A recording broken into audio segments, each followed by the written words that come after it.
ഇത്ര ദിവസം മദ്യപിച്ചിട്ടില്ല. എൻ്റെ പേര് വിജയൻ. ഹായ് ഹായ് മാഷേ. വിജയൻ മാഷേ, hi hi. Hi hi hi hi.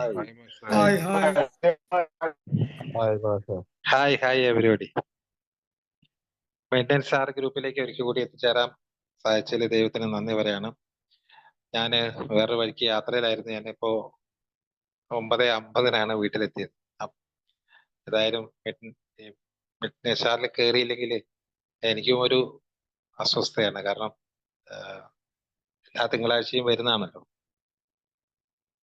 കഴിഞ്ഞ ആഴ്ച 2-3 ആഴ്ചയായി നമ്മൾ ചർച്ച ചെയ്തുകൊണ്ടിരിക്കുന്ന ഒരു വിഷയമാണ് പഴയ ആശയങ്ങളെ കൈവിടുക എന്നുള്ളത്. അത് തീർന്നിട്ടില്ല. ശരിക്കും പറഞ്ഞു കഴിഞ്ഞാല് ആൽക്കഹോളിക്സ് അനോണിമസിലൂടെ നമ്മൾ യാത്ര ചെയ്യുന്നതും അതിനു വേണ്ടി തന്നെയാണ്. കുടിക്കുന്ന കാലത്ത് കുടിയെക്കുറിച്ചും കുടി നിർത്തുന്നതിനെ കുറിച്ചും കുടിയിൽ നിന്ന് മാറി നിന്നാൽ ഉണ്ടാവുന്ന കുഴപ്പങ്ങളെ കുറിച്ചും എല്ലാം ഒരു കൺസെപ്റ്റ് നമ്മളെല്ലാവരും ഫോം ചെയ്തിട്ടുണ്ടായിരുന്നു. എന്താണ് കുടി, എങ്ങനെയാണ് കുടി എന്നുള്ളതിനെ കുറിച്ചൊക്കെ. ഇതല്ലാതെ പല സ്ഥലത്തുനിന്നും കേൾക്കും, പക്ഷെ അതൊന്നും നമ്മൾ അത് സ്വീകരിക്കില്ല. കാരണം കുടിയെക്കുറിച്ച് എനിക്കറിയാം. എന്താണ് കുടി, എങ്ങനെയാണ് കുടി, അതുകൊണ്ടുള്ള ഗുണങ്ങളെ കുറിച്ച് എനിക്കറിയാം. ദോഷങ്ങളെ കുറിച്ച് ആരെങ്കിലും എന്തെങ്കിലും പറഞ്ഞാല് അത് നെവർ മൈൻഡ് ആക്കി അങ്ങ് അത് എടുക്കുകയില്ല. കാരണം അതിനൊക്കെ നമ്മൾ കുറെ ന്യായീകരണം പറയും. ആരെങ്കിലും ഒക്കെ കുടിച്ചു മരിച്ചു എന്ന് പറഞ്ഞാൽ അത് അയാൾ അതുകൊണ്ടൊന്നും ആയിരിക്കില്ല, വേറെ കാര്യങ്ങൾ കൊണ്ടായിരിക്കും. കാരണം കുടിച്ചാൽ അങ്ങനെ മരിക്കുന്നില്ല. എന്നിട്ട് പിന്നെ നമ്മൾ കുടിച്ച്, എൻ്റെ വീട്ടിലുള്ള തറവാട്ടിലുള്ള മറ്റേ ആള് കുടിക്കുമായിരുന്നല്ലോ, അയാൾ 10, 90, 100 വയസ്സ് വരെ ജീവിച്ചല്ലോ. അപ്പൊ കുടിച്ചിട്ടൊന്നുമല്ല ഒരാള് ചാവുന്നത്, അത് വേറെ കാരണങ്ങൾ കൊണ്ടാണ്. കുടിച്ചിട്ട് ചാവുകയാണ് ഇയാള് ചാവട്ടെ. അങ്ങനെ കുടിയുടെ കാര്യത്തെ കുറിച്ച് കുറെ കൺസെപ്റ്റ് ഉണ്ടാക്കി വെച്ചിട്ടുണ്ടായിരുന്നു. ഇപ്പൊ കുടി നിർത്തുന്നതിനെ കുറിച്ചുള്ള ഒരു കൺസെപ്റ്റ് ഞാനൊക്കെ വന്നപ്പോ ഉണ്ടായിരുന്ന ഒരു കൺസെപ്റ്റ് എന്ന് പറഞ്ഞാല്, കുടി നിർത്താൻ പോയി കഴിഞ്ഞാല്, കുടി നിർത്തി കഴിഞ്ഞാൽ പിന്നെ അവനെ ഒന്നിനും കൊള്ളിയല്ല. ഒരു എന്തോ ഒന്ന് മുറിച്ച് കളഞ്ഞതുപോലെ ഒരു അങ്ങനത്തെ ഒരുത്തനായി ജീവിക്കുന്നതിനേക്കാൾ ഭേദം കുടിച്ച് ചാവുന്നതാണ് എന്ന് ഒരു കൺസെപ്റ്റ് ഞാൻ കുടിക്കുന്ന സമയത്ത് എത്രയോ പേര് പറഞ്ഞു കേട്ടിട്ടുണ്ട്. അവിടെ കുടി നിർത്താൻ പോയി കഴിഞ്ഞാൽ അവിടെ എന്തോ കൊടുത്തിട്ടാണ് അത് കുടി നിർത്തുക. അങ്ങനെ കുടി നിർത്തി കഴിഞ്ഞു കഴിഞ്ഞാൽ പിന്നെ അവനെ അങ്ങനെ കുടിച്ചു പോയി കഴിഞ്ഞാൽ അവൻ ചത്തുപോകും. അതുകൊണ്ട് ആ കുടി നിർത്താൻ പോകാൻ പാടില്ല. കുടി നിർത്താനും പാടില്ല. തന്നെ കുടിക്കുന്നവൻ എന്തിനാണ് കുടി നിർത്തുന്നത്? കുടി നിർത്തേണ്ട കാര്യമില്ല, കുടി കുറച്ചാൽ മതി. കുടി ഒരിക്കലും കുഴപ്പമുള്ള കേസല്ല. അങ്ങനെയാണ് കുടിയെ കുറിച്ചുള്ള കേസും ചിന്തയും. അതേപോലെ കുടി നിർത്തുന്നതിനെ കുറിച്ചും ഉള്ള ചിന്ത. രസകരമായ ഈ ഒരു പിന്നെ മറ്റൊരു ചിന്ത ഉണ്ടായിരുന്നത്, കുടിക്കാത്ത ആൾക്കാരെ കുറിച്ച് ഇഷ്ടംപോലെ പറഞ്ഞുകൊണ്ടിരുന്നു. ജീവിതം എന്നുള്ളത് ആസ്വദിക്കാനുള്ള സംഗതിയാണ്. അത് കുറച്ചൊക്കെ ആസ്വദിക്കണമെങ്കിൽ ഈ കുടിക്കാത്തവര് എന്തിനാണ് ഈ പൈസയൊക്കെ ഉണ്ടാക്കി വെച്ചിട്ട് ലക്ഷക്കണക്കിന് രൂപയൊക്കെ ഉണ്ടാക്കി ബാങ്കിൽ കൊണ്ടുപോയി ഇട്ട് വെക്കും, എന്നിട്ട് ജീവിതം ആസ്വദിക്കാതെ ഇവരൊക്കെ അവസാനം ചാവുകയും ചെയ്യും. എന്തിനാണ് അങ്ങനെ ജീവിക്കുന്നത്? ജീവിക്കുന്ന കാലത്ത് രാജാക്കന്മാരെ പോലെ ജീവിക്കണം, കുറച്ച് സാധനം കുടിക്കണം. അങ്ങനെയുള്ള ഒരു ചിന്ത. വേറെ ഒരു ചിന്ത, കുടി കുറച്ച് അധികമായി കഴിഞ്ഞപ്പോൾ ചിന്ത ചെറിയൊരു മാറ്റമൊക്കെ വരുത്തി. പറഞ്ഞു കുടിക്കുകയാണെങ്കിൽ നല്ല സാധനം കുടിച്ചു കഴിഞ്ഞാൽ ഒരു കുഴപ്പമില്ല. അത് നല്ല ഉയർന്ന ബ്രാൻഡുകൾ, ഈ ലോക്കൽ സാധനം കുടിച്ചിട്ടാണ് ഈ കുഴപ്പമുണ്ടാവുന്നത്. നല്ല സാധനം കുടിക്കുകയാണെങ്കിൽ ഒരു കുഴപ്പമില്ല. അതുകൊണ്ട് പൈസ കൂടിയ സാധനങ്ങൾ, വില കൂടിയ സാധനങ്ങൾ കുടിക്കണം. പിന്നെ ഉണ്ടാക്കി വെച്ച ഒരു ആശയം എന്ന് പറഞ്ഞത്, ചിലപ്പോഴൊക്കെ അങ്ങനെ കുടിച്ചതും കുഴപ്പമായപ്പോ പറഞ്ഞു, വെള്ളം ധാരാളം ഒഴിച്ച് കുടിക്കുകയാണെങ്കിൽ ഒരു കുഴപ്പമുണ്ടാവില്ല. വെള്ളം അതുപോലെ തന്നെ രാവിലെ കുടിക്കാതിരുന്നാൽ ഒരു കുഴപ്പമുണ്ടാവില്ല. രാവിലെ കുടിക്കാൻ തുടങ്ങുമ്പോഴാണ് ഈ കുഴപ്പമുണ്ടാവുന്നത്. അതുകൊണ്ട് രാവിലത്തെ കുടി ഒരിക്കലും ഞാൻ രാവിലെ കുടിക്കാൻ ഇടയാവില്ല. കാരണം രാവിലെ കുടിക്കാൻ തുടങ്ങി കഴിഞ്ഞാൽ പ്രശ്നമാണ്. അതുകൊണ്ട് രാവിലെ കുടിക്കൂല. അവർ നല്ല വെള്ളം ഒഴിച്ച് കുടിക്കും, നല്ല ബ്രാൻഡ് കുടിക്കും. അതേപോലെ പോയിട്ട് എന്താ പറയാ, അവിടെ പോയി ഇരുന്ന് കുടിക്കില്ല. അങ്ങനെയൊക്കെ കുടിക്കുമ്പോഴാണ് ഈ കുഴപ്പം ഉണ്ടാവുന്നത് എന്ന ഒരു കൺസെപ്റ്റ് ഈ കുട്ടിക്ക് അനുകൂലമായി രൂപപ്പെടുത്തി വെച്ചിട്ടുള്ള ആൾക്കാരാണ് നമ്മളിൽ പലരും. അത് ഞാൻ ഉൾപ്പെടെ, ഞാനും അങ്ങനെ തന്നെയാണ്. അതിനപ്പുറത്ത് ആ ഒരു മറുവശം ഉണ്ട് എന്ന് പറഞ്ഞാല് ആ മറുവശത്തെ കുറിച്ച് കേൾക്കാനോ ചിന്തിക്കാനോ അതിന്റെ അകത്തേക്ക് ഒന്നിനും താല്പര്യമില്ലാതെ ഇരിക്കുന്ന ഒരു കാലഘട്ടമായിരുന്നു കുട്ടിയുടെ കാലഘട്ടം. ഇവിടെയാണ് എയിലേക്ക് വന്നു കഴിഞ്ഞപ്പോ ഈ കൺസെപ്റ്റ് മൊത്തം പൊളിച്ചിട്ട് വേറെ ഒരു കൺസെപ്റ്റ് ഉണ്ടാക്കിയെടുക്കുന്ന ഒരു പ്രോസസ്സിലൂടെ ആണ് നമ്മൾ ചിന്താഗതിയെ മാറ്റിയെടുക്കുന്ന ഒരു പരിപാടിയാണ് ആൽക്കഹോളിസം അനോണിമസ് എന്ന് മനസ്സിലായി. ഈ ആൽക്കഹോളിസം അനോണിമസ് ഇല്ലായിരുന്നെങ്കിൽ ഇപ്പൊ ഒരു ചികിത്സാലയത്തിൽ പോയി ചികിത്സ കഴിഞ്ഞ് ഇറങ്ങി 10-20 ദിവസം കഴിഞ്ഞ് ഇറങ്ങി വരുന്ന ആള് ഒരിക്കൽ പോലും അവരുടെ ഈ കൺസെപ്റ്റ് അവർ മാറ്റുന്നില്ല. കൺസെപ്റ്റ് നിലനിർത്തിക്കൊണ്ട് തന്നെ അവര് കുറച്ചു കാലം കുടിക്കാതെ ചികിത്സാലയത്തിൽ പോയി കുടി നിർത്തി തിരിച്ചു വരുന്നു. പിന്നെ അയാളുടെ വിൽ പവർ കൊണ്ട് ഇയാള് കുറച്ചു ദിവസമൊക്കെ നിൽക്കുന്നു. പിന്നെ ഒരു യാന്ത്രികമായ ഒരവസരത്തിൽ വീണ്ടും കുടിച്ചു പോകും. അങ്ങനെ വീണ്ടും അയാൾ അടുത്ത ചികിത്സാലയത്തേക്ക് പോകുന്ന അവസ്ഥയൊക്കെ ഇഷ്ടം പോലെ കണ്ടിട്ടുണ്ട്. പക്ഷെ ആൽക്കഹോളിസം അനോണിമസ് വന്നപ്പോ ആ ആ അതായത് അവിടെ ചികിത്സാലയത്തിൽ നിന്ന് വന്നിട്ട് പുറത്ത് നിൽക്കുന്ന ആള് ആൽക്കഹോളിസം അനോണിമസിന്റെ മീറ്റിങ്ങിൽ പോയിട്ടില്ല എങ്കിൽ അവരുടെ ചിന്താഗതിയിൽ അവരുടെ പഴയ ആശയങ്ങളൊന്നും അവർ മാറ്റിയിട്ടില്ല. അവര് കുടി മാത്രമാണ് മാറ്റിവെച്ചത്. പക്ഷെ നമ്മൾ ചെയ്യുന്നത് കുടി അങ്ങോട്ട് മാറ്റിവെച്ചതിനോടൊപ്പം തന്നെ ആ കുടിയിലേക്ക് നയിക്കുന്ന നമ്മൾ ഇത്രയും കാലം ഉണ്ടാക്കി വെച്ച കുറേ ആശയങ്ങളെ മാറ്റാൻ തയ്യാറായിട്ടാണ്. അത് ഏറ്റവും ഒരു നാണം കെട്ട ഏർപ്പാടാണ് എന്നാണ് ആദ്യമൊക്കെ വിചാരിച്ചത്. ഒരു ബലഹീനതയാണെന്നാണ് വിചാരിച്ചത്. ഒന്നിനും കൊള്ളാത്തവനായതുകൊണ്ടല്ലേ അങ്ങനെ ചെയ്യുന്നത്. എനിക്ക് കഴിവുള്ള ഒരാളാണ്, ഞാൻ നല്ല കഴിവുള്ള ആളാണ്, എല്ലാ കാര്യത്തിനും എനിക്ക് കഴിവുണ്ട്. അതുപോലെ കുടി നിയന്ത്രിക്കാനും എനിക്ക് കഴിവുണ്ട്. കുടി മാത്രമല്ല ബാക്കിയുള്ളതൊക്കെ എനിക്ക് ഞാൻ വിചാരിച്ച പോലെ നടത്താൻ എനിക്ക് പറ്റുമെങ്കിൽ കുടിക്കില്ല എന്ന് ഞാൻ തീരുമാനിച്ചാൽ ആ തീരുമാനം ഞാൻ നടപ്പിലാക്കും. അതുകൊണ്ട് ആ വിൽ പവർ കൊണ്ട് എനിക്ക് കുടിക്കണമെന്ന് തോന്നിയാലല്ലാതെ ഞാൻ കുടിക്കില്ല. കുടിക്കണ്ട എന്ന് ഞാൻ തീരുമാനിച്ചാൽ ഞാൻ കുടിക്കാതിരിക്കും. അങ്ങനെ ഞാൻ എത്രയോ നാളുകൾ കുടിക്കാതിരുന്നിട്ടുണ്ട്. നോയമ്പുകൾ നോറ്റിട്ടില്ലേ? 50 നോമ്പ് നോറ്റിയിട്ടുണ്ട്, 25 നോറ്റിട്ടുണ്ട്, റംസാൻ നോമ്പ് നോറ്റിട്ടുണ്ട്, മണ്ഡല നോമ്പ് നോറ്റിട്ടുണ്ട്, ഇതൊക്കെ നോറ്റിട്ടുണ്ട്. അതുകൊണ്ട് എനിക്ക് കുടിക്കാതെ വേണ്ടെന്ന് വെച്ച് കഴിഞ്ഞാൽ എനിക്ക് വേണ്ട. ഞാൻ കുറച്ച് കുടിക്കുന്നത് ഞാൻ തീരുമാനിച്ചിട്ട് തന്നെയാണ് എന്ന ആ ഒരു കൺസെപ്റ്റിലാണ് കുടിച്ചുകൊണ്ടിരുന്നത്. ഈ കുടിക്കുന്ന സാധനത്തെ കുറിച്ച് നമ്മൾ മുമ്പ് പറഞ്ഞിട്ടുണ്ട്. എന്നാലും പുതിയ ആൾക്കാർ ആരെങ്കിലും ഉണ്ടെങ്കിൽ, ഈ മദ്യം എന്ന് പറയുന്നത് ഒരു കെമിക്കലാണ്, തികച്ചും രാസവസ്തുവാണ്. അത് അത് ഒരു പാനീയമല്ല, ഒരു സോഡയോ അല്ലെങ്കിൽ ഒരു ഇത് കുടിക്കുന്ന പോലെ ഒരു പാനീയമല്ല, ദാഹശമനീയമല്ല,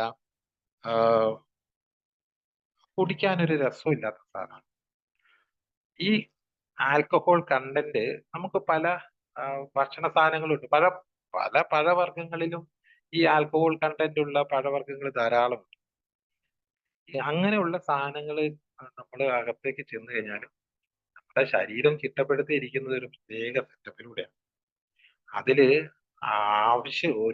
ഇത് നല്ല സാധനമാണെങ്കിലും ആവശ്യത്തിൽ കൂടുതൽ വന്നു കഴിഞ്ഞു കഴിഞ്ഞാൽ അത് അനാവശ്യമായി മാറും.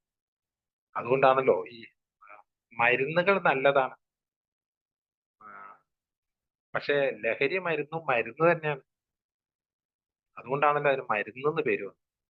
ലഹരി ഉണ്ടാക്കുന്ന മരുന്നുകൾ അത് മെഡിസിൻ ആയിട്ട് ഉപയോഗിക്കുന്ന സാധനം. അത് എങ്ങനെ മെഡിസിൻ ആവുന്നു? അത് കൃത്യമായ ഡോസിൽ കഴിക്കുകയാണെങ്കിലാണ് അത് മരുന്ന്. അതല്ലെങ്കിൽ അത് ഒരു മാരകമായ സംഗതിയാണ്. ഏതൊരു ഗുളികയും ഒരു 250 mg ആണ് കഴിക്കുന്നത്, 500 mg ആണ് കഴിക്കുന്നതെങ്കിൽ 500 mg അല്ല, ഒരു 1000-ഓ 2000-ഓ കഴിച്ചു കഴിഞ്ഞാൽ അത് അയാളുടെ ആരോഗ്യത്തെ തകരാറിലാക്കും. അതേപോലെ ഈ ആൽക്കഹോൾ കണ്ടന്റ് പഴവർഗ്ഗങ്ങളിലൂടെയൊക്കെ കിട്ടുന്ന ആൽക്കഹോൾ കണ്ടന്റ് ഒരു നിശ്ചിത അളവിലാണ് ശരീരത്തിലുള്ളതെങ്കിൽ ശരീരം വലിയ കുഴപ്പമില്ല. പക്ഷെ നിശ്ചിത അളവ് കൂടുതൽ വന്നാലോ ആൽക്കഹോൾ മാത്രമായിട്ട് ഊറ്റിയെടുത്തിട്ട് നമ്മുടെ ശരീരത്തിലേക്ക് ചെലുത്തുന്ന ഒരു ഏർപ്പാടാണ് മദ്യപാനം എന്ന് പറയുന്നത്. ഭക്ഷണ സാധനങ്ങൾ കൂടെ കിട്ടുന്നത്. അപ്പൊ അതുകൊണ്ട് അങ്ങനെ വന്നു കഴിയുമ്പോൾ അമിതമായ ഒരു ഉപയോഗം കഴിയുമ്പോൾ അത് നമ്മുടെ ഹാർട്ട്, അതുപോലെ തന്നെ ബ്ലഡില് തകരാറുകൾ സംഭവിക്കുന്നു. ആമാശയത്തില്, കുടലില്, കരളില്, വായയില്, തലച്ചോറില്, കിഡ്നിയില് എന്ന് വേണ്ട ശരീരത്തിലെ പ്രധാനപ്പെട്ട എല്ലാ ഭാഗങ്ങളിലും തകരാറ് സംഭവിക്കുന്നുണ്ട്. അങ്ങനെ തകരാറ് സംഭവിച്ചിട്ട് എത്രയോ തരം രോഗങ്ങൾ, 200 പരം രോഗങ്ങൾ എന്നാ പറഞ്ഞത്, അത്രയും രോഗങ്ങൾ ഉണ്ടാക്കുന്ന ഒരു മാരകമായ സംഗതിയാണ് എന്ന് ഇതിനകം കണ്ടുപിടിക്കപ്പെട്ട് കഴിഞ്ഞതാണ്. ശാസ്ത്രീയമായി തെളിയിക്കപ്പെട്ട് കഴിഞ്ഞിട്ടുള്ളതാണ്. നമ്മൾ പലയിടത്തും വായിക്കുകയും അറിയുകയും ഒക്കെ ചെയ്തിട്ടുള്ളതാണ്. ആ ഇങ്ങനെ ഇത്ര മാരകമായിട്ടുള്ള ഒരു പ്രശ്നം ഈ ഒരു മദ്യത്തിനുണ്ട് എന്നുള്ളവരും കുടിക്കുന്ന സമയത്ത് ഒരിക്കലും ഓർക്കത്തില്ല. കുടിച്ചു കഴിഞ്ഞു കഴിഞ്ഞാൽ ഉണ്ടാകുന്ന ആകെയുള്ള പ്രശ്നം അത് പൂസായി കഴിഞ്ഞിട്ട് ചിലപ്പോൾ വണ്ടി ഓടിക്കാൻ പറ്റാതെ വരിക, അല്ലെങ്കിൽ തല നേരെ നിൽക്കാൻ പറ്റാതെ വരിക, അല്ലെങ്കിൽ ചിലപ്പോൾ മറന്നു പോവുക, അല്ലെങ്കിൽ പൈസ പോവുക, അല്ലെങ്കിൽ അങ്ങനെ എന്തെങ്കിലുമൊക്കെ സംഭവിക്കുന്ന ഒരു ചെറിയ ചെറിയ കാര്യത്തെ കുറിച്ചല്ലാതെ ഇത് ദൂരവ്യാപകമായി നമ്മളുടെ നമുക്ക് ദൈവം അനുഗ്രഹിച്ച് നൽകിയിട്ടുള്ള ഈ മനോഹരമായ ഒരു ശരീരത്തെ നമ്മൾ തന്നെ തകർക്കുകയാണ് എന്ന് നമ്മൾ അറിഞ്ഞിട്ടേ ഇല്ല. നമ്മുടെ നമ്മൾ എന്ന് പറയുന്ന ഒരാളുടെ ഉപയോഗിക്കാൻ വേണ്ടി നമുക്കൊരു ശരീരം തന്നിട്ടുണ്ട്. ആ ശരീരം തന്നിട്ടുള്ളതിന് കുറെ അവയവങ്ങൾ തന്നു. ഈ അവയവങ്ങളെയൊക്കെ നന്നായി ഉപയോഗിക്കാൻ അറിയേണ്ട ആളാണ് ഞാൻ. എനിക്ക് എന്റെ വണ്ടി എങ്ങനെയാണ്, വണ്ടിക്ക് ചെറിയൊരു തകരാറ് സംഭവിച്ചു കഴിഞ്ഞാൽ അത് വേഗം കൊണ്ട് നന്നാക്കാനോ, അങ്ങനെ എന്തെങ്കിലും ഒരു മെഷീനറി വീട്ടിലുണ്ടെങ്കിൽ അതിനൊക്കെ വേഗം ചെറിയ തകരാറ് സംഭവിച്ചുകൊണ്ട് വേഗം നന്നാക്കാനോ ഒക്കെ അറിയാമെങ്കിൽ പോലും ഞാൻ എന്ന വ്യക്തി പ്രവർത്തിക്കുന്നതിന് ഉപയോഗിക്കുന്ന ഈ യന്ത്രത്തിന് എന്തെങ്കിലും തകരാറ് സംഭവിക്കുകയോ ഇല്ലയോ എന്നുള്ള വിവരം ഒരു ഒരു സൈക്കിളിന്റെ കാര്യത്തിൽ കൊടുക്കുന്ന ഒരു കെയറിങ് പോലും നമ്മുടെ ശരീരത്തിന് കൊടുക്കാൻ നമ്മൾ തയ്യാറായിട്ടില്ല എന്നതാണ്. കാരണം ഇത് നടക്കണമെങ്കിൽ, വണ്ടി ഓടണമെങ്കിൽ അതിന് ഇന്ന സംഗതികൾ വേണം. അതേപോലെ എന്റെ ശരീരം യഥാർത്ഥത്തിൽ ചലിക്കണമെങ്കിൽ അതിന്റെ പാർട്സ് ഒക്കെ എപ്പോഴും ഫിറ്റ് ആയിരിക്കണം. പക്ഷെ അതിന്റെ ഇങ്ങനെ തകരാറ് വരുത്താൻ വേണ്ടി ബോധപൂർവം നമ്മൾ തന്നെ ശ്രമിക്കുന്നതാണെന്ന് നമ്മൾ അറിഞ്ഞിട്ടേ ഇല്ല. അത് അങ്ങനെ ചെയ്യാൻ കാരണം നമുക്ക് അതിനെ കുറിച്ചുള്ള ഒരു കാഴ്ചപ്പാടാണ്. അതൊരു കുഴപ്പമുള്ള കേസല്ല. അപ്പൊ ഇവിടെ നമ്മൾ തിരിച്ചറിയുകയാണ്, ആൽക്കഹോളിക് അനോണിമസ് വന്നപ്പോൾ നമ്മൾ തിരിച്ചറിയുകയാണ്, ഇത് എന്റെ ശരീരത്തിന്റെ എല്ലാ അവയവങ്ങളെയും ബാധിക്കുന്നു. അതുകൊണ്ട് പെട്ടെന്ന് ഒരു രോഗിയായി മാറാനുള്ള എല്ലാ സാധ്യതയുണ്ടെന്നുള്ള ഒരു റിയലൈസ് ചെയ്യാം. അവിടെയാണ് നമ്മൾ ആദ്യത്തെ മാറ്റം വരുന്നത്. ഇത് ഒരു കുഴപ്പമുള്ള സാധനമല്ല എന്നുള്ളിടത്തുനിന്ന് ഇത് എന്റെ ശരീരത്തിലേക്ക് ഒരു നിശ്ചിത അളവില്, മാക്സിമം എന്ന് പറയുന്നത് ഒരു 75 കിലോ വെയിറ്റ് ഉള്ള ഒരാൾക്ക് 90 മില്ലിഗ്രാം മദ്യം തന്നെ അപകടമാണ്. 60നും 90നും ഇടയ്ക്കുള്ള മില്ലിഗ്രാം ഒരു 70-75 കിലോ വെയിറ്റ് ഉള്ള ഒരാൾക്ക് ഇത് പാടും. അതിനപ്പുറത്തേക്ക് ഒരു ദിവസം ചെന്ന് കഴിഞ്ഞാൽ അത് ഓവറാണ്. പക്ഷെ നമ്മള് 90, 180, 150 ഒന്നും അല്ലല്ലോ, നമ്മൾ അതിന്റെ കൂടുതൽ ദിവസവും കഴിച്ചുകൊണ്ടിരിക്കുന്നതാണ്. ഇതൊരു പാനീയമായോ ഉത്തേജക വസ്തുവായോ മയക്കുമരുന്നായോ ഓജസ്സിനുള്ള ഔഷധമായോ അല്ലെങ്കിൽ സ്വാസ്ഥ്യത്തിനുള്ള മരുന്നായോ മദ്യം ഉപയോഗിക്കുന്നത് പൂർണ്ണമായും സുരക്ഷിതത്വവും അപകടരഹിതവുമാണെന്ന് ഇപ്പൊ കരുതാൻ സാധിക്കുന്നില്ല. ഇപ്പൊ നമ്മൾ അങ്ങനെ വിചാരിക്കുന്നില്ല. ഇതൊരു ഉത്തേജക വസ്തു അല്ല. ഉത്തേജകം എന്ന് പറഞ്ഞൊരു സംഗതി ഉണ്ടല്ലോ. ഈ എന്താണ് സംഭവിച്ചതെന്നുള്ള വിവരം എല്ലാവർക്കും അറിയാം. ഈ ഒരു മദ്യം ചെല്ലുന്നതോടെ ഈ ഒരു ആൽക്കഹോൾ എന്ന് പറയുന്ന ഒരു കണ്ടന്റ് ശരീരത്തിൽ ചെല്ലുന്നതോടുകൂടി നമ്മുടെ ഡോപ്പാമിൻ എഫക്ട് വളരെ സ്ട്രോങ് ആയിട്ട് ഉണ്ടാവുന്നു. ഭയങ്കരമായിട്ട് ഡോപ്പാമിൻ ഉത്പാദിപ്പിക്കുന്നു. അതുകൊണ്ട് ഭയങ്കരമായ ഒരു പ്ലഷർ അനുഭവിക്കുന്നു. ഭയങ്കരമായൊരു സന്തോഷം, എനർജി ഒക്കെ വരുന്നു. ഭയങ്കര ഉത്സാഹത്തോടു കൂടിയാണ് നമ്മൾ നടന്നിരുന്നത്. പക്ഷെ ഈ ഡോപ്പാമിൻ എഫക്റ്റിന്റെ ഒരു കാര്യം ഞാൻ കഴിഞ്ഞ ദിവസം പഠിച്ച ഒരു കാര്യം, ഈ ഡോപ്പാമിൻ ഒരിക്കൽ അത് ഉണ്ടായിക്കഴിഞ്ഞാൽ, ഏതെങ്കിലും ഒരു വസ്തുവിനെ കൊണ്ട് ഡോപ്പാമിൻ ഉണ്ടാവും, അല്ലെങ്കിൽ ഏതെങ്കിലും സംഭവത്തെ കൊണ്ട് ഡോപ്പാമിൻ ഉണ്ടാവുകയാണെങ്കിൽ ആ ഡോപ്പാമിൻ ഒരു പ്രശ്നമാണ്.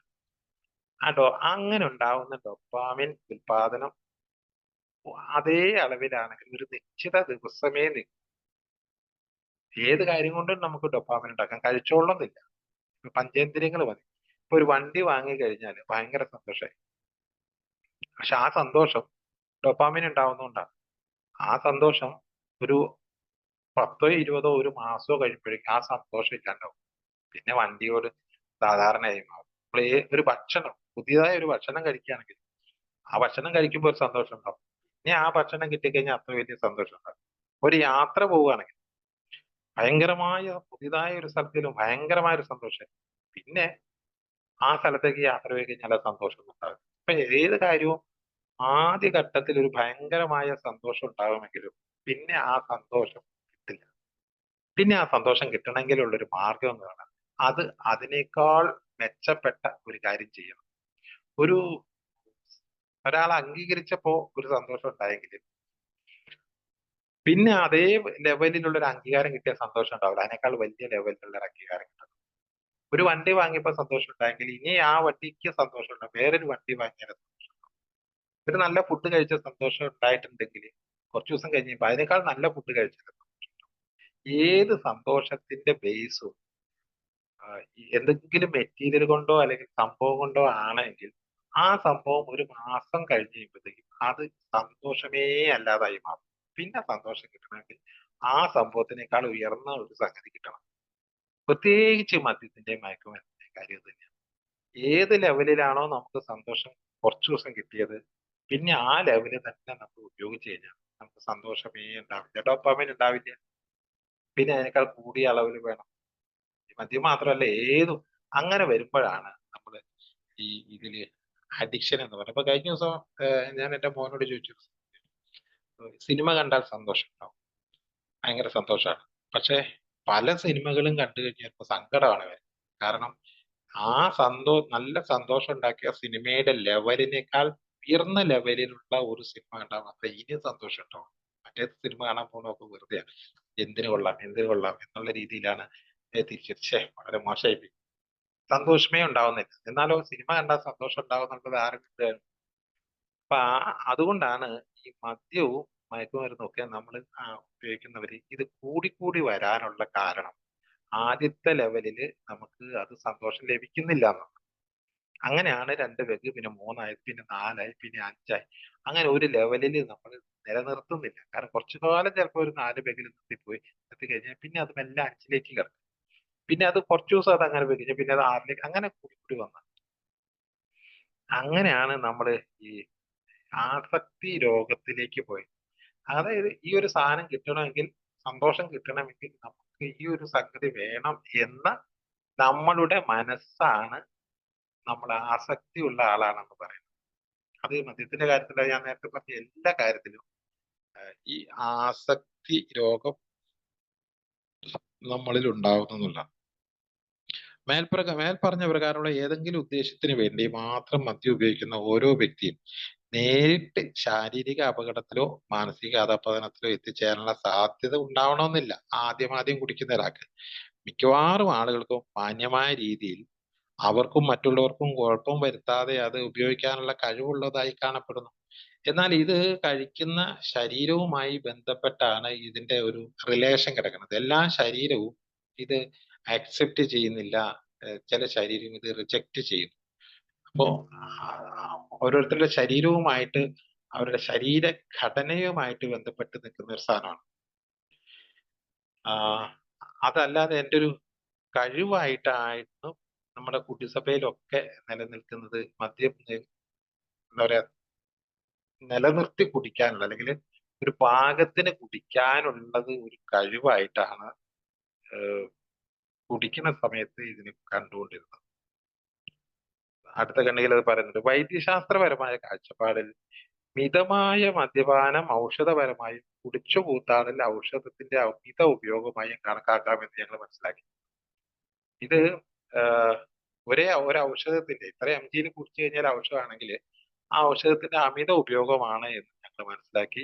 ഈ ഔഷധത്തിന്റെ ദുരുപയോഗം നേരത്തെ പറഞ്ഞ ശാരീരികം മാത്രമല്ല, മാനസികമായും ഗാർഹികമായും കുടുംബപരമായും സാമൂഹ്യപരമായും സാമ്പത്തികമായും തൊഴിൽപരമായും എന്നിങ്ങനെ എണ്ണമറ്റ പ്രശ്നങ്ങൾക്ക് കാരണമാകുന്നു എന്ന് ഇപ്പോൾ തിരിച്ചറിഞ്ഞു.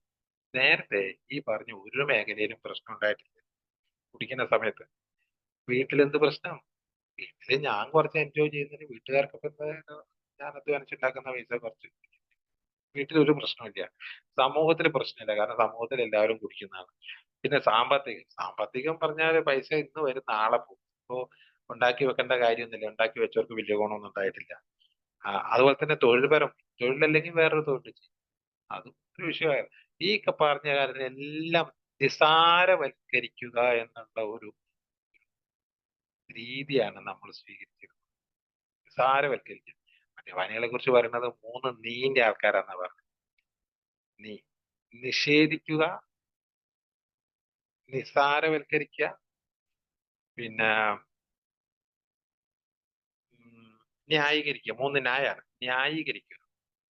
ഇതാണ് മദ്യാസക്തന്റെ ഒരു അടിസ്ഥാനപരമായ 3 സിദ്ധാന്തങ്ങൾ. നിസാരവൽക്കരിക്കുക. അത് കുഴപ്പമില്ല, അത് വിഷയമല്ലേ, അടിച്ചല്ലേ, ഇന്നലെ വീണുപോയതല്ലേ, അത് പ്രശ്നമല്ല, അതങ്ങനെ സംഭവിച്ചു. അതിന് എന്തെല്ലാം സംഭവങ്ങൾ ഉണ്ടായി കഴിഞ്ഞാലും അതിനെ ഒരു നെവർ മൈൻഡ് ആയിട്ട് കുഴപ്പമില്ല. രണ്ടാമത്തത് ആ സ്വഭാവം എന്ന് പറയുന്നത് ന്യായീകരിക്കലാണ്. അത് ഇന്നലെ ഇത്തിരി കൂടി പോയതിന്റെ കാരണം മറ്റുള്ള എന്തെങ്കിലും സോഴ്സ് പറയും. അതായത് അതായത് കൊണ്ടാണ് അവർ സ്ഥാനം വാങ്ങിയത് കൊണ്ടാണ്, അത് അവിടെ അങ്ങനെ കിട്ടിയത് കൊണ്ടാണ്, ഇങ്ങനെ ആയതുകൊണ്ടാണ്, ഒരുപാട് സംഗതി. എന്റെ കുഴപ്പമായിട്ട് ഒരിക്കലും ഞാനത് പറഞ്ഞിട്ടില്ല. മറ്റുള്ള ആൾക്കാരിലായിരുന്നു എല്ലാം ചാരി അത് ന്യായീകരിക്കും. പിന്നെ നിഷേധിക്കുക. ആദ്യമൊക്കെ ഈ 2 പെഗ് കുടിച്ചിട്ട് 4 പെഗ് കുടിച്ചു. എത്രയാണോ കുടിച്ചത് ആ കുടിച്ചതിനേക്കാൾ കൂടുതൽ അളവ് പറയുമായിരുന്നു. കാരണം നല്ല ഒരു കുടിയനാണ് എങ്കിൽ കൂടുതൽ കുടിച്ചിട്ട് നേരെ നടക്കണം. കുറെ കുടിക്കണം, നേരെ നടക്കണം.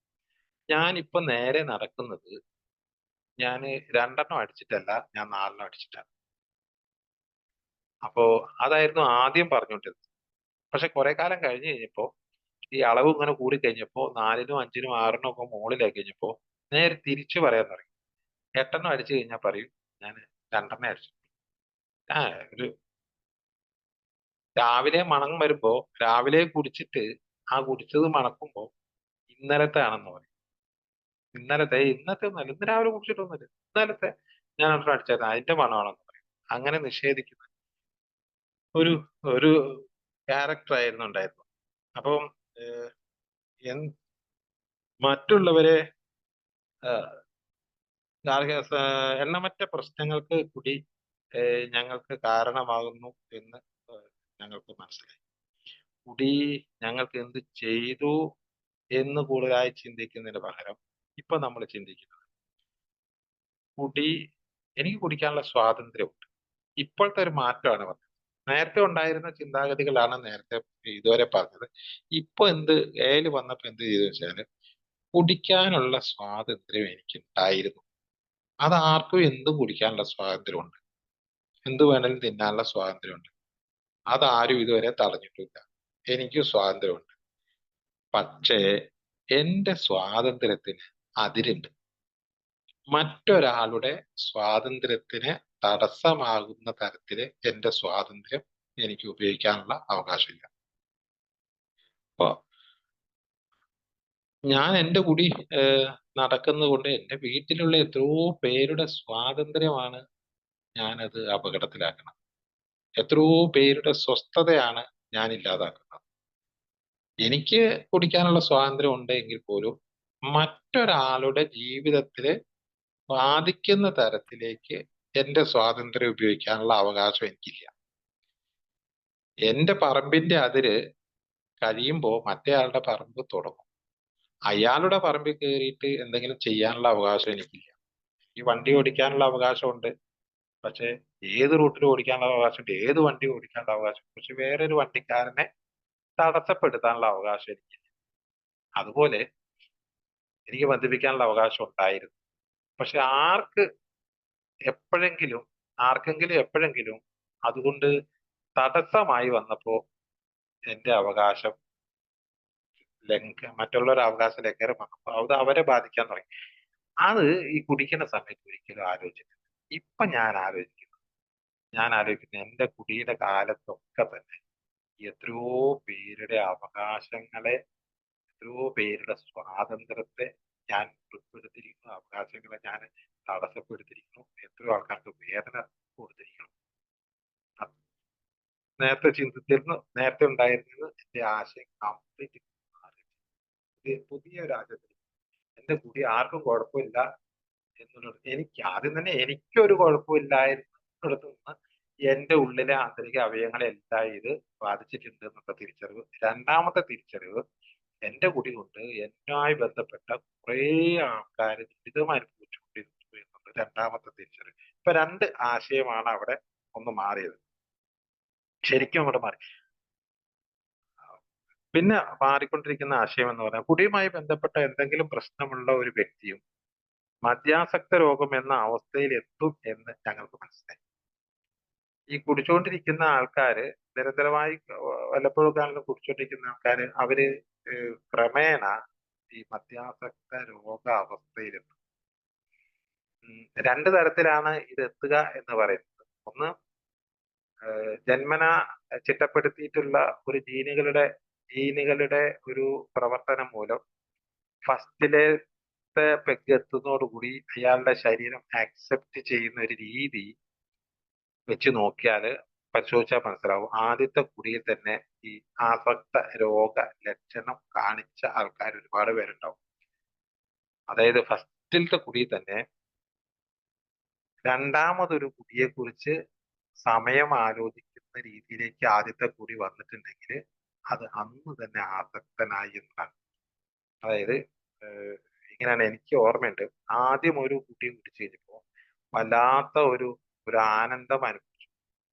പിന്നത്തെ കാലങ്ങൾ മുഴുവനും ചിന്തിക്കുന്നത്, ഒരു വർഷം വരെ ചിലപ്പോൾ പോയിട്ടുണ്ടാവും, ചിന്തിക്കുന്നത് ഇനി എന്നാണ് അതേ സംഗതി കുടിക്കാൻ കഴിയുക എന്നാണ്. കാരണം ആ ആനന്ദം അങ്ങനെ മനസ്സിൽ നിൽക്കുക. അത് ചിലപ്പോൾ വർഷങ്ങൾ കഴിഞ്ഞിട്ടായിരിക്കും കിടന്നത്. പക്ഷെ ഈ വർഷങ്ങളുടെ തടസ്സം വരാൻ കാരണം പൈസ ഇല്ലായിരുന്നു, പിന്നെ കുറെ സാമൂഹിക പ്രശ്നങ്ങളുണ്ടായിരുന്നു, കുടുംബ ബന്ധങ്ങളുണ്ടായിരുന്നു, കുട്ടിയായിരുന്നു. അതുകൊണ്ട് തന്നെ ആ കുറെ എന്താ പറയാ തടസ്സങ്ങൾ ഉള്ളത് കൊണ്ടാണ് ഈ കാലയളവ് നീണ്ടുപോയത്. ആ കാലയളവ് കുറയാൻ കാരണം ഞാൻ വലുതാവുകയും ഞാൻ സ്വന്തമായി സമ്പാദിക്കുകയും പിന്നെ ആരെയും നോക്കണ്ട എന്ന ഒരു ഘട്ടം വരികയും ചെയ്തു. ഇപ്പൊ ആ നിയന്ത്രണം എല്ലാം പോയപ്പോ ഇന്ന് കുടിച്ചതിന്റെ ബാക്കി നാളെ കുടിക്കാം എന്നുള്ളൊരവസ്ഥ വന്നു. ആ സമയത്ത് ആണ് നമ്മൾക്ക് ഇത് പ്രകടമായത്. ഞാനൊരു മദ്യാസക്ത രോഗത്തിന്റെ ലക്ഷണങ്ങൾ കാണിക്കാൻ തുടങ്ങിയത് അന്നാണ്. പക്ഷെ അതിനൊക്കെ എത്രയോ മുമ്പ് ഇയാൾ മദ്യാസക്ത രോഗത്തിന്റെ ലക്ഷണം ഉണ്ടായിരുന്നു. കാരണം അയാൾ പിന്നെയും ഈ സാധനം കിട്ടുന്ന കാര്യത്തെ കുറിച്ച് ഇയാൾ മനസ്സിൽ ഇങ്ങനെ ഭാവനയിൽ കണ്ടുകൊണ്ടിരുന്നു. അത് ശാരീരികമായി ജീവൻ ചിട്ടപ്പെടുത്തിയ ആൾക്കാർ. അല്ലാത്ത ചില ആൾക്കാർക്ക് ഒരേ സംഗതി നിരന്തരമായി ഉപയോഗിച്ചു കഴിഞ്ഞാൽ പിന്നെ അതില്ലാതെ പറ്റാത്ത ഒരവസ്ഥ, ഡിപ്പെൻഡൻസി എന്ന് പറയുന്ന ഒരു അവസ്ഥയിലേക്ക് വരും. അതായത് നിരന്തരമായി എന്താ പറയാ, വണ്ടിയിലാണ് ഇപ്പൊ ഒരു വീട്ടിൽ നിന്ന് ഇറങ്ങുമ്പോ തന്നെ തൊട്ടടുത്ത അങ്ങാടിയിലേക്ക് വണ്ടിയിലാണ് പോകുന്നത് കരുത്, ഒരു ബൈക്ക് ഉണ്ടെന്ന് കരുത്, അല്ല സ്കൂട്ടർ ഉണ്ട്.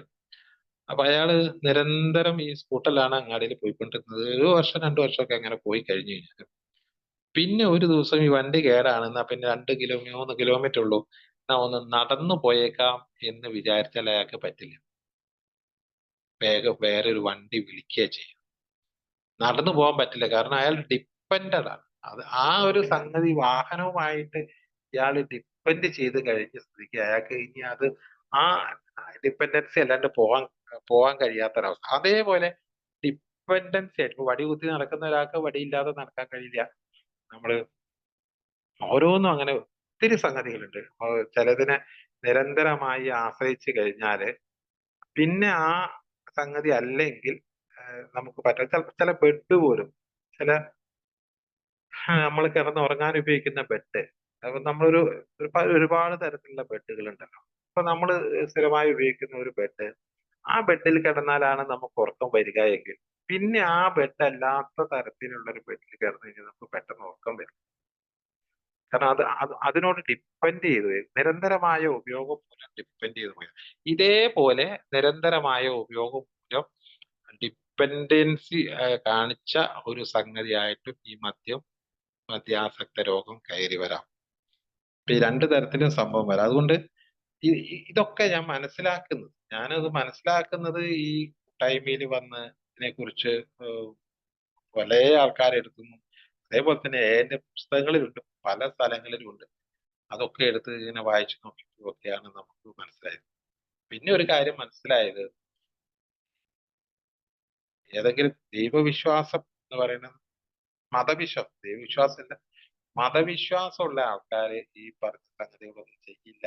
നല്ല മതവിശ്വാസമുള്ള ആൾക്കാർക്ക്, അവർ പുണ്യപ്രവർത്തികളൊക്കെ ചെയ്ത് നടക്കുന്ന ആൾക്കാർക്ക് ഇത് ചെയ്യാറില്ല എന്നതൊക്കെ ആയിരുന്നു ആദ്യം വിശ്വസിച്ചിരുന്നത്. പക്ഷെ ഇപ്പൊ അത് മനസ്സിലായി, ഈ സംഗതിക്ക് പ്രായമോ മതമോ ലിംഗമോ ബുദ്ധിയോ വർഗമോ വൈകാരിക ആരോഗ്യമോ ഭക്ഷണ രീതിയോ സാമൂഹിക സാമ്പത്തിക പദവിയോ അല്ലെങ്കിൽ പൊതു സ്വഭാവമോ പരിഗണിക്കാതെ ആരെയും ഈ രോഗം അടിച്ചു വീഴ്ത്തും. നേരത്തെ അങ്ങനെ അല്ലായിരുന്നു വിചാരിച്ചു. ഇപ്പൊ മനസ്സിലായി, ഇത് ആർക്കും വരാം. ഒരു മനുഷ്യൻ എന്ന് പറയുന്ന മനുഷ്യന്റെ ശരീരം ചിട്ടപ്പെട്ടിരിക്കുന്ന ഒരു പ്രത്യേക രീതിയിലാണ്. അത് ആ കണ്ടന്റ് അങ്ങോട്ടും ഇങ്ങോട്ടും വ്യത്യാസം ഉണ്ടാവും എന്നുള്ളതല്ല, എല്ലാവരുടെയും ശരീരത്തിൽ ഏകദേശം ഒരേപോലുള്ള സാധനങ്ങളാണ്. അതുകൊണ്ട് ഇത് ആർക്കും സംഭവിക്കാവുന്നവയാണ് എന്ന് ഞാൻ ഇപ്പോൾ തിരിച്ചറിയുന്നു. അതല്ലാതെ ഞാൻ ഒരു സംഭവമായിട്ടോ അല്ല, ഞാനൊരു മോശക്കാരനായിട്ടോ അല്ല.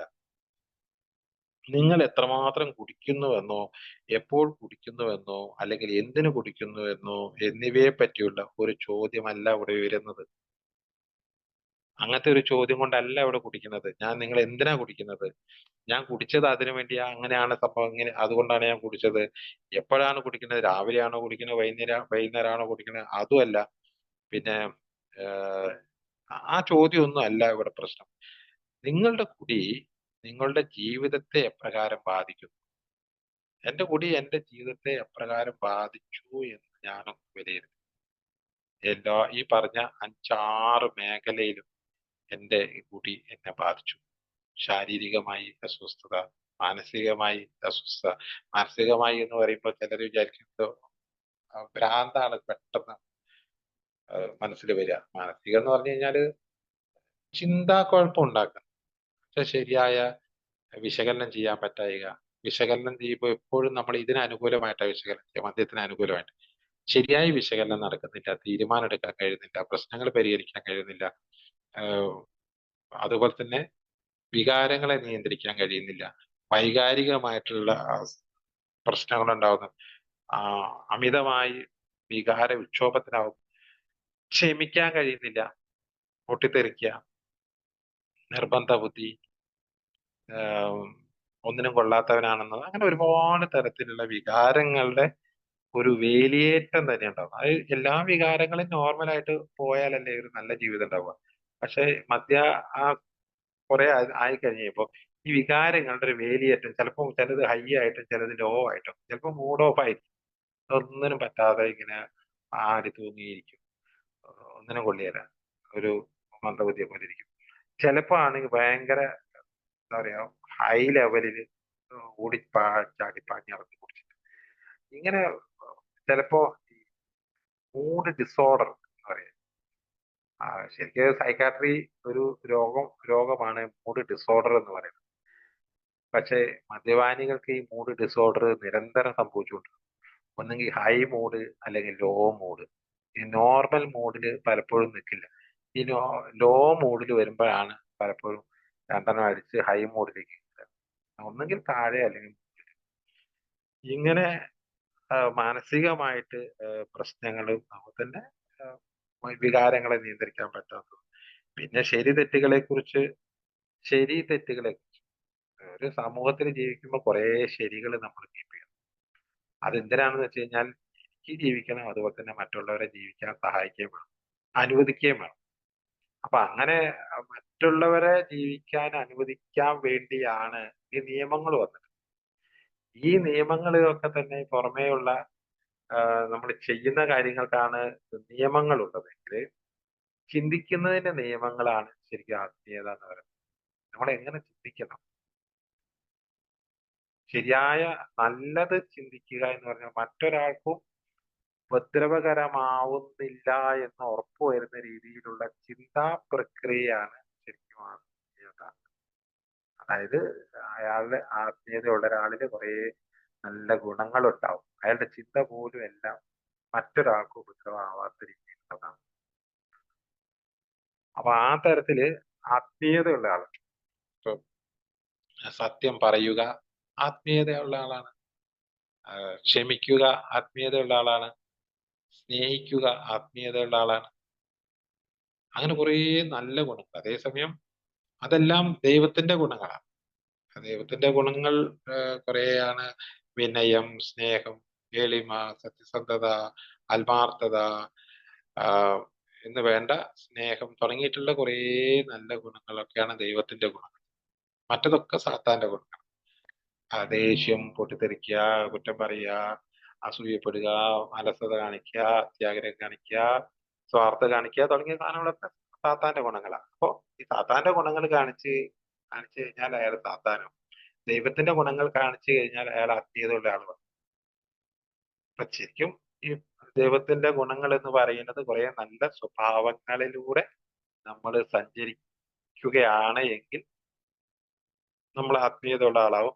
ഒരു മദ്യാസക്തൻ ഒരിക്കലും ഈ ആത്മീയത ഉള്ള ആളാവില്ല. എന്നുവെച്ചാൽ ഈ നല്ല ഗുണങ്ങൾ കാണിക്കുന്ന ആളായിരിക്കില്ല. മിക്കവാറും അയാൾ ഒന്നെങ്കിൽ ദേഷ്യം പിടിക്കുക, പൊട്ടിത്തെറിക്കുക, വൈരാഗ്യം, ക്ഷമയില്ലായ്മ, ഭയം, ഉത്കണ്ഠ, തുടങ്ങിയിട്ടുള്ള അസൂയ, കുശുമ്പ്, പിന്നെ എന്താണ് പറയാ, വെറുപ്പ്, വിദ്വേഷം, വൈരാഗ്യം തുടങ്ങിയ എല്ലാ ഗുണങ്ങളുടെയും കലവറയായിരിക്കും മിക്കവാറും മധ്യാസ്ഥം. അതിൽ ഏറ്റക്കുറച്ചിലുണ്ടാവും. ചില കാര്യത്തിലേക്ക് ചിലപ്പോൾ മുന്നിട്ട് നിൽക്കുക. എന്നാലും ടോട്ടൽ നോക്കി കഴിഞ്ഞു കഴിഞ്ഞാൽ ഈ സാത്താന്റെ ഭാഗമായിട്ടുള്ള ഈ ഒരു സ്വഭാവ സവിശേഷ വികാര പ്രകടനങ്ങളായിരിക്കും ഏറിയ പങ്കുണ്ടാവുക. എന്നാൽ ഇങ്ങനെ വസ്തുള്ള ആ ഏറിയ പങ്കും നമ്മളിൽ ഉണ്ടാവുകയേയില്ല. ഈ സ്നേഹവും സഹനവും വിനയവും എളിമയും സത്യസന്ധതയും ആത്മാർത്ഥതയും സമയക്രമം പാലിക്കുക, പറഞ്ഞ വാക്ക് പാലിക്കുക, നല്ല വർത്താനം പറയുക, മറ്റൊരാളെ ബുദ്ധിമുട്ടിക്കാതിരിക്കുക എന്ന് വേണ്ട ഇങ്ങനെ കുറെ നല്ല സ്വഭാവങ്ങളിലൂടെ പോകുന്ന ആളെയാണ് യഥാർത്ഥത്തിൽ ആത്മീയത. എന്തുകൊണ്ട് ഞാൻ അങ്ങനെയൊക്കെ പോകുന്നില്ല, കള്ളു കുടിക്കുമ്പോൾ ഞാൻ അങ്ങനെയൊക്കെ പോകുന്നില്ല എന്ന് ചോദിച്ചാൽ, ഞാൻ അങ്ങനെയാണ്. ഞാൻ കുറച്ചൊക്കെ ദേഷ്യം പിടിക്കും, കുറച്ചൊക്കെ ഞാനത് കാണിക്കും. അതൊക്കെ കാണിക്കുന്നവനാണ് മനുഷ്യൻ. മനുഷ്യന്മാരെല്ലാവരും അങ്ങനെയാണ്. നോക്കിയേ മറ്റവരങ്ങനെയല്ലേ, ഇവരെങ്ങനെയല്ലേ, പിന്നെ ഞാനായിട്ട് ഇപ്പൊ ഇതിനെ നന്നാവുന്നത്. മറ്റേ ഈ പറയുന്ന ആത്മീയത എന്ന് പറയുന്ന ഭാഗത്തിലൂടെ സഞ്ചരിക്കുന്ന ആള് ഒന്നിനും കൊള്ളാത്തവനായിട്ടാണ് കണ്ടുപിടിക്കുന്ന സമയത്ത് വിചാരിച്ചിരുന്നത്. എന്തിനു കൊള്ളാം?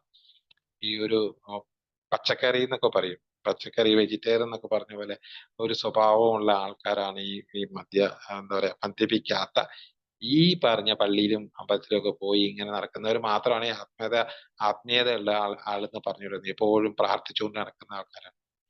ശരിക്കും ആൽക്കഹോളിക്സ് അനോണിമസിൽ വന്നപ്പോഴാണ് ഈ ആത്മീയത എന്ന് പറഞ്ഞ യഥാർത്ഥത്തിൽ എന്താണെന്ന് നന്നായി ജീവിക്കാൻ, നല്ലൊരു സാമൂഹ്യ ജീവി ആവാൻ, കുടുംബത്തിലും നാട്ടിലും രാജ്യത്തും മൊത്തം നമ്മുടെ പ്രപഞ്ചത്തിൽ തന്നെ ഒരു നമ്മളെ അറിയപ്പെടാനും നമ്മൾക്ക് ഏറ്റവും സുഖകരമായി ജീവിക്കാനും ആവശ്യമുള്ള ഒരുപാട് നല്ല സവിശേഷതകളുള്ള ഒരു അവസ്ഥ വന്നാൽ അതാണ് യഥാർത്ഥത്തിൽ ആത്മീയത. ആ കഴിവുകൾ, ആ ഗുണങ്ങളെല്ലാം ഉള്ള ആളായിട്ട് നമ്മൾ കണ്ടുവച്ചിട്ടുള്ളത് ദൈവത്തിനാണ്. അതുകൊണ്ടാണ് നമ്മൾ ദൈവത്തിന്റെ പാതയിലാണെന്ന് ചില ആൾക്കാർ പറയുന്നത്. ആ പാതയിലായതുകൊണ്ടാണ് ആത്മീയതയുള്ള ആളാണെന്ന് പറയുന്നത്. പക്ഷേ ഈ പറഞ്ഞ വേഷമിട്ട് നടക്കുന്ന ആള് ഈ സ്വഭാവം ഉണ്ടായിക്കൊള്ളുന്നില്ല. പല വേഷങ്ങൾ കെട്ടിയ ആൾക്കാരാണ്. ഈ വേഷങ്ങൾ ഒന്നും കെട്ടിയില്ലെങ്കിൽ പോലും ഈ സ്വഭാവമുള്ള ആൾക്കാരെ നമുക്ക് ഒരുപാട് കാണാം. ആൽക്കഹോളിക്സ് അനോണിമസിലെ അംഗങ്ങളോട് പറയണത്, നമ്മൾ ഒരു എന്ത് തന്നെ ആയിരുന്നാലും ശരി, ഈ ആത്മീയ പാതയിലൂടെ സഞ്ചരിക്കുക എന്ന് പറഞ്ഞാൽ ഒരിക്കൽ പോലും ആരോടും വെറുപ്പ് കാണിക്കാതെ, ആരോടും വൈരാഗ്യം കാണിക്കാതെ, അത്യാഗ്രഹം കാണിക്കാതെ, അസൂയ കാണിക്കാതെ, അലസത കാണിക്കാതെ, അമിതമായ കാമം കാണിക്കാതെ, ഭയപ്പെടാതെ, ഉത്കണ്ഠപ്പെടാതെ ഒക്കെ ഇരിക്കുന്ന ഒരു സുന്ദരമായ മനസ്സ് ഉണ്ടെങ്കിൽ സ്വാഭാവികമായിട്ടും നമ്മുടെ ശാരീരിക ആരോഗ്യം നന്നാവും, മാനസികാരോഗ്യം നന്നാവും. 200-ൽ പരം ഈ മദ്യം മാറ്റി വെക്കുന്നതിനൊപ്പം ഉണ്ടാവുന്ന രോഗശമനത്തെക്കാൾ ഉപരി ഈ പറയുന്ന നെഗറ്റീവ് ആറ്റിറ്റ്യൂഡ് വന്നു കഴിഞ്ഞാൽ, അതായത് ആത്മീയത ഇല്ലാതെ വന്നു കഴിഞ്ഞാൽ ശരീരത്തിലുണ്ടാവുന്ന ഒരുപാട് അസുഖങ്ങൾ, രോഗങ്ങൾ ഉണ്ടാകുന്നതിന്റെ 80% ഈ പറയുന്ന നമ്മളുടെ മനസ്സിന്റെ ചിന്തയുമായി ബന്ധപ്പെട്ടതാണ്. ചിന്ത നെഗറ്റീവ് ആണെങ്കിൽ അസുഖം വരാനുള്ള 80% സാധ്യത, 80% രോഗങ്ങളും നെഗറ്റീവ് ചിന്തയിൽ നിന്നുണ്ടാവുന്നതാണെന്ന് ഒരുപക്ഷെ നമ്മൾ ആരും അറിഞ്ഞിട്ടില്ലായിരുന്നു. ഇപ്പൊ നമ്മൾ അറിയണു ഹാപ്പി ആയിട്ടിരിക്കണം. ഹാപ്പിനെസ് ആണ് ശരീര പ്രവർത്തനത്തെ നോർമലാക്കുന്നത്. അപ്പൊ സ്വാഭാവികമായിട്ടും പ്രതിരോധ ശേഷി നമ്മുടെ ശരീരത്തിന് ഉള്ളിലുണ്ട്. അതിനെ നമുക്ക് ഡെവലപ്പ് ചെയ്ത് കൊണ്ടുവരാൻ വേണ്ടിയിട്ട് മനസ്സിന്റെ ശാന്തത ഉണ്ടെങ്കിൽ ശരീരം നന്നായി പ്രവർത്തിച്ചോളും, പ്രതിരോധിച്ചോളും, രോഗങ്ങളെല്ലാം അകറ്റിക്കോളും. അങ്ങനെ നമ്മൾ കുറെ വർഷങ്ങളോളം സുഖമായി ജീവിക്കാൻ കഴിയും, സന്തോഷത്തോടു കൂടി ജീവിക്കാൻ കഴിയും. അങ്ങനെ ജീവിച്ച ഒരുപാട് ഒക്കിനാവോ 115 വർഷമാണ് ഒക്കിനാവോയിലെ ശരാശരി ആയുസ് എന്ന് പറയുന്നത്. അവിടുത്തെ ഒരു കാര്യം അന്വേഷിച്ചപ്പോൾ മനസ്സിലായത് അവിടെയുള്ള ആൾക്കാരെല്ലാം ഹാപ്പി ആയിട്ട്. ഇറ്റലിയിലെ ഏതോ ഒരു ഗ്രാമമാണ്, അവിടെയും ഇതുപോലെ 100-ന് മുകളിലാണ് വയസ്സ് ശരാശരി പ്രായമുള്ളത്. അവിടെയും ഇത് തന്നെയാണ്, ഹാപ്പിനെസ് ആണ്. അപ്പൊ അവരൊക്കെ തെളിയിച്ചൊരു കാര്യമുണ്ട്, നമ്മൾ ഏറ്റവും സന്തോഷത്തോടു കൂടിയാണ് ഇരിക്കുന്നതെങ്കിൽ നമ്മളുടെ ശരീര പ്രവർത്തനങ്ങൾ നോർമലായിട്ട് നടന്നാൽ എല്ലാ പ്രതിരോധ ശേഷിയും ശരീരത്തിലുണ്ടാവും. ഈ പറയുന്ന sugar, cholesterol, pressure, uric acid, thyroid, മുട്ടുവേദന, വയറുവേദന, ഗ്യാസ്, തലവേദന, വേണ്ട എല്ലാ ഒരുപാട് അസുഖങ്ങൾ വരാനുള്ള കാരണം മനസ്സാണ്, ചിന്തയാണ്, മനസ്സിന്റെ പ്രവർത്തനങ്ങളാണ്. 80-90% സൈക്കോസൊമാറ്റിക് രോഗങ്ങൾ ഉണ്ടാവാൻ കാരണം മനസ്സിന്റെ സ്വസ്ഥതയില്ലായ്മ. ആ സ്വസ്ഥത ഇല്ലാത്ത മനസ്സുണ്ടാവാനുള്ള കാരണം ഈ പറഞ്ഞ സാത്താന്റെ മനസ്സാണ്.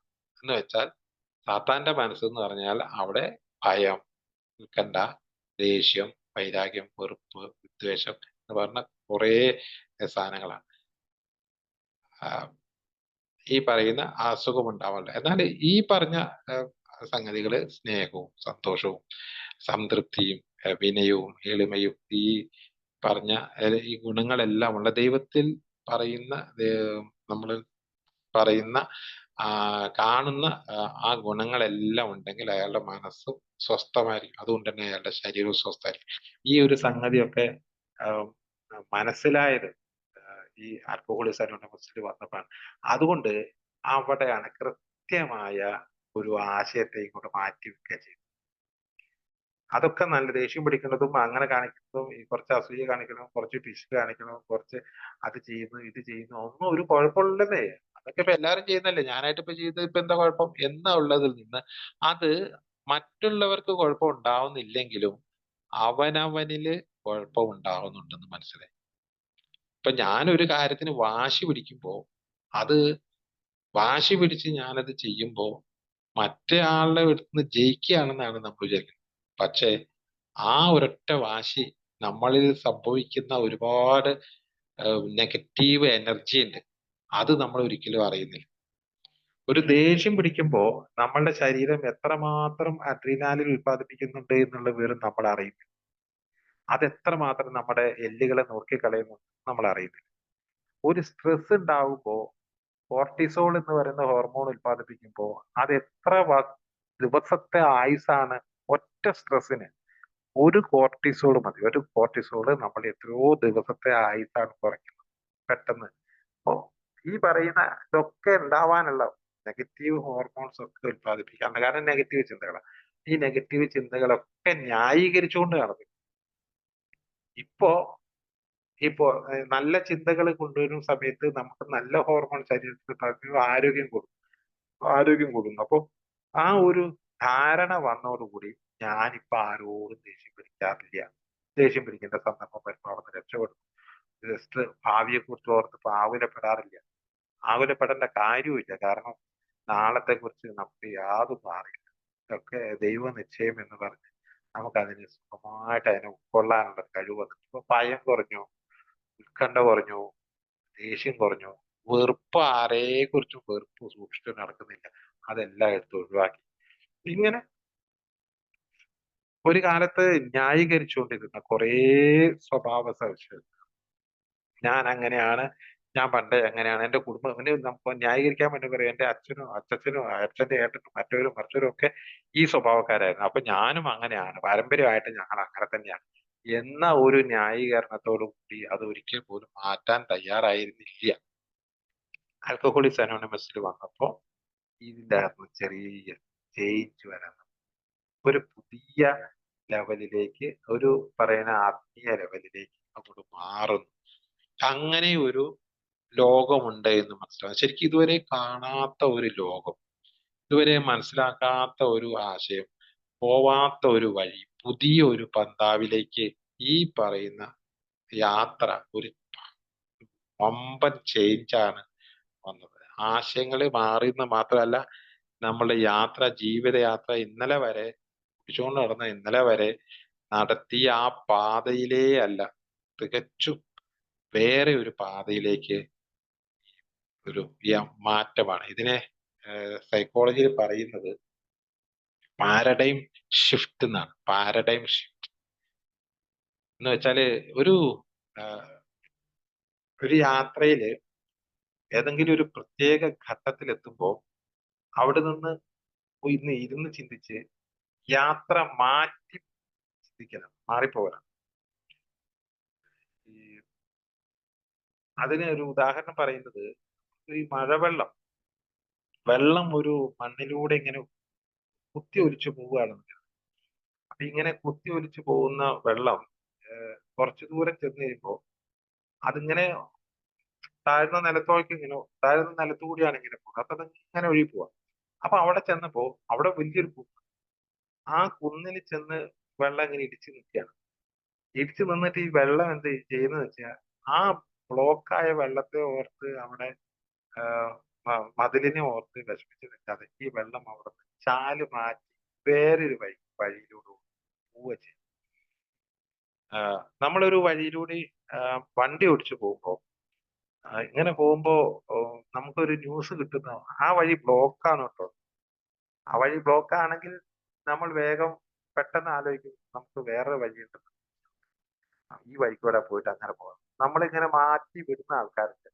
ചില ആൾക്കാര് എന്നാ പോകുന്നിടത്ത് പോട്ടെ എന്ന് പറഞ്ഞു ഈ നേരെ ഈ ബ്ലോക്കിലേക്ക് ചെന്ന് ഇടിച്ച് കയറും. എന്നിട്ട് ഈ ബ്ലോക്കിൽ മണിക്കൂറുകളോളം കിടക്കും. എന്നാൽ ഈ അവിടെ ബ്ലോക്ക് ആണെന്ന് അറിഞ്ഞ് കുറെ ഇപ്പറയുന്ന ഒന്ന് അറിഞ്ഞ ഒരാൾക്ക് വേണമെങ്കിൽ ഇവിടെ വേറെ ഒരു വഴിയിലൂടെ കുറച്ച് വീതി കുറവായിരിക്കും എന്നിരുന്നാൽ പോലും ആ അതിലൂടെ പോയി കഴിഞ്ഞാൽ ഇയാൾക്ക് കൃത്യമായ സമയത്ത് സ്ഥലത്തെത്താൻ കഴിയും. മറ്റേ ആള് അങ്ങനെ ഒന്നും ചിന്തിക്കാതെ നേരെ പോയി ബ്ലോക്കിൽ കുടുങ്ങി നിൽക്കുന്ന ആൾക്കാരുണ്ട്.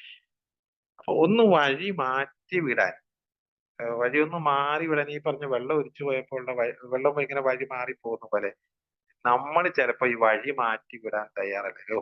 എന്ത് ബ്ലോക്കൊക്കെ അങ്ങോട്ട് വിടായിക്കോളൂ വിചാരിച്ച് ബ്ലോക്കിൽ പോയി കിടക്കുന്ന ആൾക്കാരെ പോലെ സംഭവിക്കുന്നവർക്ക് സംഭവിക്കട്ടെ എന്ന് പറഞ്ഞ് അവിടെ പോയി കുടുങ്ങി കിടക്കുകയാണ്. ഇത് മനസ്സിലായി കഴിഞ്ഞു കഴിഞ്ഞാല് വേറൊരു വഴിയിലൂടെ മാറി പോകാവുന്നതേ ഉള്ളൂ.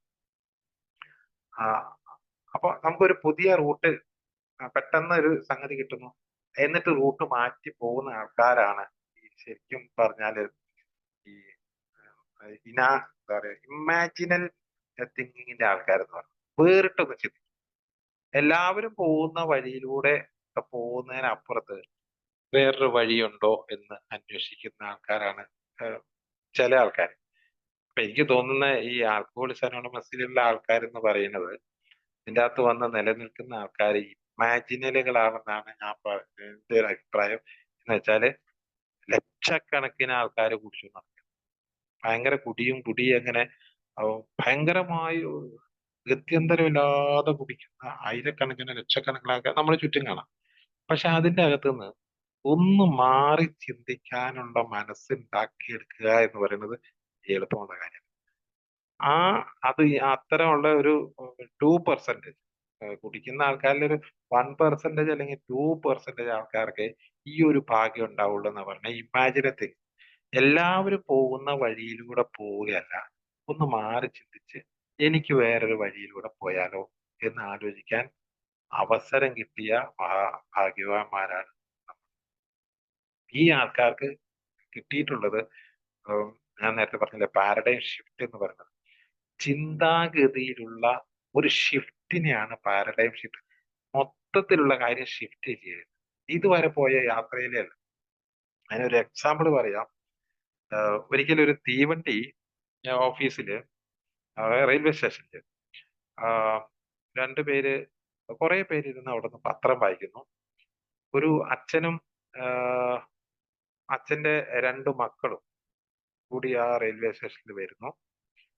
അവരങ്ങനെ റെയിൽവേ സ്റ്റേഷനിൽ ഇരിക്കുന്ന സമയത്ത് ഈ 2 കുട്ടികളാണ്, ഒരു 5 വയസ്സ് 6 വയസ്സൊക്കെ ഉള്ള 2 കുട്ടികളാണ്, ആൺകുട്ടികൾ. ഇവര് അവിടെ ഉണ്ടായിരുന്ന എല്ലാ ഇതിന്റെ മുകളിൽ പോയി വലിഞ്ഞു കയറുന്നു, അപ്പുറം പത്രം വായിക്കുന്നവരെ പത്രം പിടിച്ചു കളിക്കുന്നു, അങ്ങനെ കളിയോട് കളി. അവിടെ കുറെ ആൾക്കാരുണ്ട്.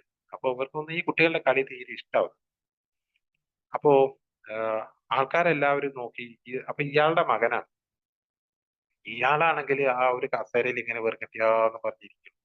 ഈ കുട്ടികൾ എങ്ങനെ കളിക്കുന്നതൊന്നും ഇയാൾ ശ്രദ്ധിക്കുന്നതേ ഇല്ല. എല്ലാവർക്കും ഭയങ്കരമായിട്ട് ദേഷ്യം വന്നു. കുറെ നേരമായി ദേഷ്യം വന്നവർക്ക് സഹിക്കാൻ വയ്യാതായപ്പോ ഒരാൾ എന്നിട്ട് ഇയാളുടെ കൂടെ ഭയങ്കരമായി ഷൗട്ട് ചെയ്തു, ഏയ് മനുഷ്യ, കുറെ നേരമായില്ലേ കുട്ടികളോടെ കിടന്ന് കളിക്കുന്നത്, എന്തായി കാണിക്കുന്നത് പറഞ്ഞ് ഇയാൾ ഭയങ്കരമായിട്ട് ഇയാളോട് ഷൗട്ട് ചെയ്യുക. ഈ ഷൗട്ടിങ് കേട്ടപ്പോഴും ആ ഈ ഈ ഈ കക്ഷി ഇരിക്കുന്ന കസേരയിൽ നിന്ന് വലിയ ഭാവമൊന്നും ഇല്ലാതെ ഇരിക്കുക. എന്തേ മനുഷ്യൻ, നിങ്ങൾ കുറെ നേരം ഞാൻ പറഞ്ഞിട്ടെന്താ നിങ്ങൾക്ക് ഒരു ഇതല്ലാതെ, ഇയാൾ അടിക്കാൻ വേണ്ടിയിട്ട് ഇങ്ങനെ ഓടി വരികയാണ്. കുട്ടികൾ അമ്മാരി കളിയല്ല. അപ്പൊ ഇയാൾ അവിടെ നിന്ന് പറഞ്ഞു, ഈ കുട്ടികളെ നിയന്ത്രിക്കേണ്ടത് ഞാനാണ് നിയന്ത്രിക്കേണ്ടത്. പക്ഷെ എന്ത് ചെയ്യാനാണ്, അവരുടെ അമ്മ മരിച്ചിട്ട് 1 മണിക്കൂറായുള്ളൂ. ഞങ്ങൾ ഇപ്പോഴാണ് വിവരം അറിഞ്ഞത്. ഞങ്ങൾ അവരുടെ അടുത്തേക്ക് പോവുകയാണ്. അതിനാണ് ഞങ്ങൾ റെയിൽവേ സ്റ്റേഷനിൽ വന്നത്. കുട്ടികൾക്ക് ഈ വിവരം അറിയില്ല എന്ന് ഇയാള് വളരെ സൗമ്യമായിട്ട് ഈ വളരെ ചൂടായി വന്ന ആളോട് പറയാണ്. എന്റെ ഭാര്യ, അതായത് അവളുടെ അമ്മ, ഇപ്പൊ ഈ 1 മണിക്കൂറിനുള്ളിൽ മരണപ്പെട്ടു. ആ വിവരം അറിഞ്ഞിട്ട് ഞങ്ങൾ ട്രെയിനിൽ അവര് ഭാര്യ വീട്ടിലാണ് ഉള്ളത്. ഞാൻ ഭാര്യ വീട്ടിലേക്ക് പോവുകയാണ്. ഞങ്ങൾ അതിനാണ് വന്നത് എന്ന് പറഞ്ഞു. ഇത് കേട്ട പാടെ ഈ ഷൗട്ട് ചെയ്തിരുന്ന ആളും ഈ ഒച്ചപ്പാടുണ്ടാക്കിയിരുന്ന ആളും എല്ലാവരും അവിടെ ഒരു നിമിഷം നിന്നുപോയി. അങ്ങോട്ട് നിന്നിട്ട് പിന്നെ അവരുടെ പണി എന്ന് പറയുന്നത് ഈ 2 കുട്ടികളെ പോയി വാരിയെടുക്കുകയാണ്. വാരിയെടുത്ത ശേഷം ആ കുട്ടികൾക്ക് വെള്ളം വേണോ ചായ വേണോ എന്ന് ചോദിക്കുന്നു. ഇയാളുടെ അടുത്ത് വന്നിട്ട് ചോദിക്കുന്നു, നിങ്ങൾ എന്തെങ്കിലും കഴിച്ചോ എന്ന് ചോദിക്കുന്നു. ഇയാൾക്ക് നിങ്ങൾ എന്താ പറയാ, ടിക്കറ്റ് കിട്ടിയോ, ടിക്കറ്റ് എടുത്തോ, ഞാൻ ടിക്കറ്റ് എടുക്കണോ എന്ന് ഒരാൾ വന്ന് ചോദിക്കുന്നു. എന്ന് വേണ്ട, പിന്നെ ഈ കംപ്ലീറ്റ് അവിടെ ഉണ്ടായിരുന്ന ആൾക്കാർ മുഴുവനും വന്നിട്ടുള്ള ഒരു മാറ്റം പറയും. ഞാൻ ഈ ഒരു സംഭവം പറഞ്ഞു എന്ന് വെച്ചാല്, തൊട്ടു മുമ്പുണ്ടായിരുന്ന അവരുടെ ആ ഒരു മനസ്സിൽ നിന്ന്, എല്ലാവരുടെയും മനസ്സിൽ നിന്ന് ഈ ഒരു സംഭവത്തോടു കൂടി മനസ്സ് കംപ്ലീറ്റ് വേറെ നേരെ ഓപ്പോസിറ്റ് ആംഗിളിലേക്ക് പോവുക എന്നുള്ളതാണ്. ഇങ്ങനെ മനസ്സിനുണ്ടാവുന്ന ഒരു മാറ്റത്തിനെയാണ് ഈ പാരഡൈം ഷിഫ്റ്റ് എന്ന് പറയുന്നത്. യഥാർത്ഥത്തിൽ ആൽക്കഹോളിക്സ് അനോണിമസിൽ വന്ന ആൾക്കാർ നമ്മളിൽ എല്ലാവരും തന്നെ ഈ ഒരു പാരഡൈം ഷിഫ്റ്റ്, പുതിയ ആശയത്തിലേക്ക് നമ്മൾ മാറി. നേരത്തെ ഉണ്ടായിരുന്ന ആ ഒരു എന്താ പറയാ, റെയിൽവേ സ്റ്റേഷൻ ഉണ്ടായിരുന്ന ആ ഒരു സംഭവം പോലെയല്ല. അയാളോട് ഷൗട്ട് ചെയ്യുന്ന അതേസമയം അയാൾ നേരെ ഈ ഒരു സംഭവം പറയാതെ അയാൾ തല്ലുള്ളൂ. ഇപ്പൊ ആൾക്കാരെല്ലാം കൂടി എടുത്തിട്ട് ഇയാളെ അടിക്കും. അങ്ങനെ അടിക്കാൻ വേണ്ടി ഓങ്ങി വന്നിരുന്ന ആൾക്കാരെ ചായ വാങ്ങിച്ചു കൊടുക്കുന്ന അവസ്ഥയിലേക്ക് മാറിയ ഒരു മനസ്സാണ് പാരഡൈം ഷിഫ്റ്റ് എന്ന് പറയുന്നത്. അതേപോലെ കുട്ടിയെ കുറിച്ച് ഉണ്ടായിരുന്ന ഒരു കൺസെപ്റ്റിൽ നിന്ന്, അത് നമുക്ക് കുഴപ്പമുള്ളതല്ല എന്നുള്ള കൺസെപ്റ്റിൽ നിന്ന്, കുടി എനിക്ക് തീരെ പറ്റാത്തതാണ് എന്ന ഒരു കൺസെപ്റ്റിലേക്ക് ഉള്ള ഒരു ചേഞ്ച് വന്നിട്ടുള്ള ആൾക്കാരാണ്. അപ്പൊ ആ ചേഞ്ച്, മാനസികമായി മാറ്റം വന്നുകൊണ്ട് നമുക്ക് നമുക്ക് കുടിക്കാതിരിക്കാൻ കഴിയുന്നത്. അതുകൊണ്ട് നമ്മൾ ആ ഒരു മാറ്റം, ആദ്യം മനസ്സിനെ മാറ്റം വന്നതോടുകൂടി നമ്മൾ ജീവിതത്തിലെ എല്ലാ ക്രമത്തിനും മാറ്റം വന്നു. പിന്നെ നമ്മൾ പുതിയ മനസ്സിന്റെ ഉടമയാണ്. പുതിയ മനസ്സിന്റെ ഉടമയായതുകൊണ്ട് യാത്രകൾ മാറി. പുതിയ നേരത്തെ പോയ റൂട്ടിലല്ല, ഇപ്പൊ ബാറിന്റെ അടുത്തേക്കുള്ള യാത്രയെ പോകുന്നില്ല. നേരത്തെ കാണുന്ന ആൾക്കാരെ കാണുന്നില്ല. നേരത്തെ ചെയ്തുകൊണ്ടിരുന്ന കാര്യങ്ങൾ ചെയ്യുന്നില്ല. എല്ലാ സംഗതിയിലും നമ്മളൊരു പാരഡൈം ഷിഫ്റ്റ് വന്നിരിക്കുന്നു. അതുകൊണ്ട് ഒരു മഹത്തായ സംഭവം സംഭവമാണ് ഇവിടെ നടക്കുന്നത്. നമ്മളിലുള്ള രോഗാവസ്ഥയെ തിരിച്ചറിയുന്നതിന് മുമ്പ് തന്നെ മദ്യമെന്ന കേമനെ കൈകാര്യം ചെയ്യാനുള്ള കഴിവ് നമുക്കുണ്ട് എന്ന പഴങ്കഥ തീർത്തുപേക്ഷിച്ചു. മദ്യമെന്ന കേമനെ കൈകാര്യം ചെയ്യാൻ കഴിയുമെന്ന ഒരു ചിന്തയിൽ നിന്ന് ഒരു പാരഡൈം ഷിഫ്റ്റ് വന്നിട്ട് ഒരു പാരഡൈം ഷിഫ്റ്റ് വന്നു. അതവിടെ ആ കഴിവ് നശിച്ചെന്ന് സമ്മതിക്കുക എന്നത് നാണം കെട്ട ഒരു ബലഹീനതയുടെ അടയാളമായിട്ടായിരുന്നു ഉണ്ടായിരുന്നത്. എനിക്ക് നിയന്ത്രിച്ച് കുടിക്കാൻ കഴിയില്ല അതിനുള്ള കഴിവില്ല എന്ന് സമ്മതിക്കുക എന്ന് പറഞ്ഞ ഒരു കൺസെപ്റ്റിൽ നിന്ന് യഥാർത്ഥത്തില് ഒന്നും ഒഴിവാക്കാതെ, ഒട്ടും ചായം പൂശാതെ, ഒരു ഒഴുകഴുമില്ലാതെ, സ്വയം കബളിപ്പിക്കാതെ, ക്രൂരമായ സത്യത്തെ കണ്ണിമയ്ക്കാതെ നോക്കുന്നതിന് അസാമാന്യ ധൈര്യം ആവശ്യം. നമ്മൾ ഈ സത്യത്തെ, നമ്മുടെ മദ്യാസക്ത രോഗത്തെ ശരിയായ ഒരു ആംഗിളിൽ കാണാൻ കഴിഞ്ഞു എന്നുള്ളതാണ് ഒരു ഷിഫ്റ്റ്. നേരത്തെ അങ്ങനെയല്ല. നേരത്തെ ഉണ്ടായിരുന്ന ആദ്യം പറഞ്ഞല്ലോ, ഇപ്പൊ ഇവിടെ വീമ്പ് പറഞ്ഞ് നടക്കുന്നില്ല. ഇനിയൊരു കഴിവില്ലാത്തവനാണെന്ന് പറഞ്ഞ് നടക്കുന്നില്ല. അതുപോലെ തുറന്നു പറയാന് എന്റെ ഒരു അവസ്ഥ, എനിക്ക് വന്നിട്ടുള്ള നഷ്ടങ്ങളോ എനിക്ക് വന്നിട്ടുള്ള അപകടങ്ങളോ ഒന്നും തുറന്നു പറയാനുള്ള മനസ്സില്ലായിരുന്നു. എത്രമാത്രം കുടിച്ചു എന്നോ, എത്ര രൂപയ്ക്ക് കുടിച്ചു എന്നോ ഒരിക്കൽ പോലും ആരോടും വെളിപ്പെടുത്തിയിട്ടില്ല. അതൊന്നും ആരും അറിയേണ്ട കേസല്ല എന്ന് വിചാരിച്ചിരുന്നിടത്തുനിന്ന് എന്നിലുണ്ടാക്കിയിട്ടുള്ള നഷ്ടത്തെക്കുറിച്ച് കൃത്യമായി കുറെ ആൾക്കാരോടെങ്കിലും പറയാനുള്ളൊരു മനസ്സിലേക്ക് മാറ്റം വന്നു. ഒരാളോടും മിണ്ടാതെ അതിനിഗൂഢമായി സൂക്ഷിച്ചു വെച്ചിരിക്കുന്ന ഒരു കലവറയായിരുന്നു മദ്യപാന സമയത്ത്. പൈസ കിട്ടിയതൊക്കെ എന്താക്കി എന്ന് ചോദിച്ചാൽ ജന്മത്തിൽ ഒരു മനുഷ്യനോട് പറയില്ലായിരുന്നു കലോട്. എന്നാൽ പൈസ കിട്ടിയതൊക്കെ എന്താക്കി എന്ന് തുറന്നു പറയാനുള്ള ഒരു മാനസികാവസ്ഥയിലേക്ക് ഒരു മാറ്റം സംഭവിച്ചത് ആൽക്കഹോളിക്സ് അനോണിമസിൽ വന്നപ്പോഴാണ്.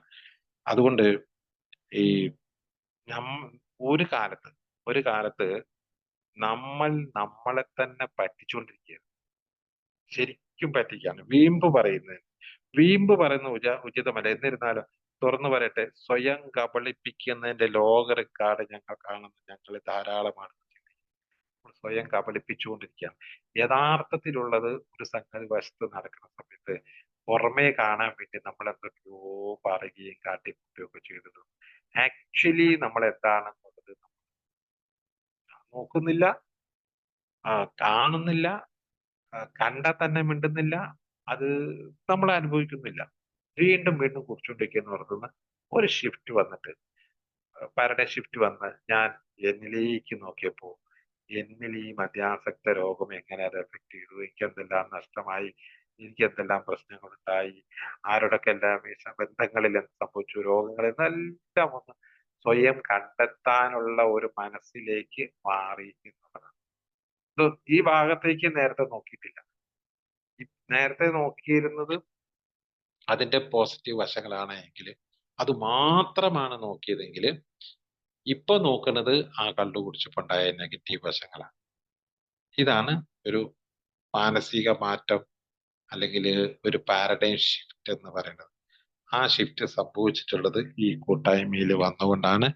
അതുകൊണ്ടാണ് അങ്ങനെ വന്നപ്പോ, മാനസിക മാറ്റം വന്നപ്പോ സ്വാഭാവികമായിട്ട് എന്തുണ്ടാവും, ആ മനസ്സുകൊണ്ട് നമ്മൾ പ്രവർത്തിക്കുന്ന പ്രവർത്തന മേഖല മാറുന്നു, ബന്ധപ്പെടുന്ന ആൾക്കാർ മാറുന്നു, ഉപയോഗിക്കുന്ന സമയം മാറുന്നു, കാഴ്ചപ്പാട് മാറുന്നു, ധനവിനിയോഗം മാറുന്നു, എല്ലാ സംഗതിയിലും മാറ്റം വരുന്നു. അപ്പൊ പുതിയ ഒരു ജീവിത ക്രമം, ആ ഒരു പുതിയ ജീവിതക്രമം ഇതുവരെ നമുക്ക് പരിചയമില്ലാത്തത്, ഇതുവരെ തീരെ പരിചയമില്ലാത്ത ഒരു ജീവിതക്രമത്തിലേക്ക് നമ്മൾ കാലെടുത്ത് വെക്കും. അപ്പൊ നമ്മളൊരു പുതിയ വഴി വെട്ടുക ചെയ്ത്, പുതിയ വഴി. നമ്മുടെ ജീവിതത്തെ കുറിച്ച് പറയുന്നത് വഴി എന്നൊന്നില്ല. നമ്മുടെ വഴിയിലൂടെ ഇതുവരെ ആരും യാത്ര ചെയ്തിട്ടില്ല. ഇനിയും നമ്മൾ പോകുന്ന വഴിയിൽ ഒരാളോട്ട് വരികയില്ല. എനിക്ക് മാത്രമുള്ള ഒരു വഴിയാണ്. എന്റെ വഴിയിലൂടെ ഇതുവരെ ആരും സഞ്ചരിച്ചിട്ടില്ല, ഇനി ആരും സഞ്ചരിക്കാനും. എന്റെ വഴി ഞാൻ തന്നെ വെട്ടും. വഴി എന്നൊന്നില്ല, നടക്കുമ്പോൾ തെളിയുന്നതാണ് വഴി എന്നാണ് ഒരു ചൈനീസ് പഴമൊഴി പറയുന്നത്. വഴി എന്നൊന്നില്ല, നടക്കുമ്പോൾ തെളിയുന്നതാണ് വഴി.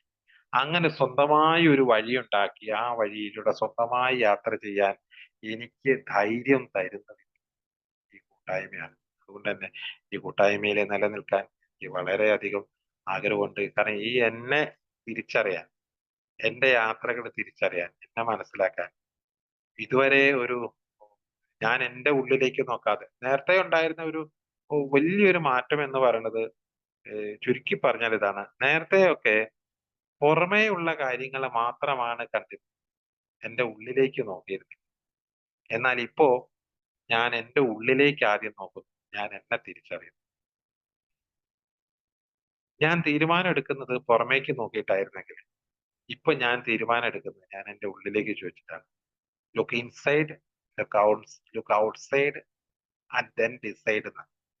പുറമേക്ക് നോക്കുന്നു, അത് അകത്തേക്ക് നോക്കുന്നു, എന്നിട്ട് തീരുമാനിക്കുന്നു. നേരത്തെ അകത്തേക്ക് നോക്കുന്ന പ്രശ്നമില്ല, പുറമേന്ന് നോക്കിയിട്ടൊക്കെ തീരുമാനം എടുക്കുക. അപ്പൊ ഇതാണ് ഒരു വലിയ മാറ്റം. ജീവിതക്രമത്തിൽ മാറ്റം വരുന്നു, കാഴ്ചപ്പാടിൽ മാറ്റം വരുന്നു, മനോഭാവത്തിൽ മാറ്റം വരുന്നു. അങ്ങനെ അതൊക്കെ വരുന്നതോടുകൂടി നമ്മളുടെ യാത്രയും മാറും, ജീവിതക്രമവും മാറും, ഡെയിലി റുട്ടീൻ മാറും. ഇങ്ങനെ മാറിയില്ലെങ്കിലോ, ഇങ്ങനെ മാറിയില്ലെങ്കിൽ മറ്റേ പാതയിലൂടെ സഞ്ചരിക്കുമ്പോൾ കുടിക്കാനുള്ള സാധ്യത ഏറെയുണ്ട്. അതുകൊണ്ട് ഫെയിൽ വന്നാൽ മാറി എന്ന് പറഞ്ഞതിനപ്പുറം ഈ മാറുന്നത് കുടിക്കാതിരിക്കാൻ എന്നെ സഹായിക്കും. അതുകൊണ്ട് മാറുക എന്നുള്ളത് നിർബന്ധമുള്ള കാര്യമാണെന്ന് ഞാൻ തിരിച്ചറിയുന്നു. അതുകൊണ്ട് തന്നെയാണ് ഇത് മാറ്റം എന്ന് പറയുന്നത് നിലനിൽക്കുകയും വേണം. അതായത് ഒരിക്കലും ഒരു മാറ്റം ഉണ്ടായി എന്ന് വെച്ചിട്ട് ആ മാറ്റം ഒരു സ്ഥായിയായ സംഭവമല്ല. അപ്പൊ ഇത് ഒരുപാട് നമ്മളിത് ജീവിതത്തിൽ ഉപയോഗിച്ചുകൊണ്ടേയിരിക്കുമ്പോൾ മാത്രമാണ്, ഒരുപാട് കാലം നമ്മൾ ഇതിങ്ങനെ പ്രാക്ടീസ് ചെയ്തുകൊണ്ടിരുന്നാൽ മാത്രമാണ് നമ്മൾ ആ ഒരു ജീവിത രീതിയിലേക്ക് ട്രാൻസ്ഫർ ചെയ്യും. മറ്റേത് താൽക്കാലികമായി ഒരു ട്രാക്കിലേക്ക് കയറുന്നു എന്ന് മാത്രമേ ഉള്ളൂ. ഏത് സമയത്തും അത് വഴുതി പഴയ ട്രാക്കിലേക്ക് വീഴാനുള്ള സാധ്യതയുണ്ട്. ഒരു കാരണവശാലും വഴുതി പഴയ ട്രാക്കിലേക്ക് വീഴാതിരിക്കണമെങ്കിൽ നിരന്തരം സാധനയിലൂടെയും പരിശ്രമത്തിലൂടെയും പുതിയ വഴിയെ മുറുകെ പിടിച്ചുകൊണ്ട് അതില് വീണ്ടും വീണ്ടും ആഴത്തിൽ മനസ്സിലാക്കി മുന്നോട്ട് പോകാൻ നമുക്ക് ശ്രമിച്ചാൽ ഒരു കാരണവശാലും പഴയ വഴിയിലേക്ക് പോകാനുള്ള സാധ്യതയില്ല. അതുകൊണ്ടാണ് ഈ ലിറ്ററേച്ചർ സ്റ്റഡി മീറ്റിങ്ങും അതുപോലെ തന്നെ മീറ്റിങ്ങും ഒക്കെ നമുക്ക് വലിയ തുണയായിരിക്കുന്നത്. നിർബന്ധമായും ഇത് ദിവസവും ഇതിനെക്കുറിച്ച് ആലോചിക്കുകയും മാറ്റങ്ങൾ വരുത്തുകയും ചെയ്തുകൊണ്ടിരിക്കുകയാണെങ്കിൽ ഒരു സംശയമില്ല, നമ്മൾ പഴയ പന്താവിലേക്ക് പോവില്ല എന്ന് നമുക്ക് ഉറപ്പിച്ച് പറയാൻ കഴിയും. അതിനെന്നെ സഹായിക്കുന്ന കൂട്ടായ്മയിൽ നിലനിൽക്കാൻ ദൈവം എന്നെ സഹായിക്കട്ടെ. പ്രാർത്ഥനയോടുകൂടി നിങ്ങൾക്ക് എല്ലാവർക്കും സുഖത്തിനും സന്തോഷത്തിനും നല്ല നാളുകളെ ആശംസിച്ചുകൊണ്ട് ഞാൻ അവസാനിപ്പിക്കുന്നു. Thank you.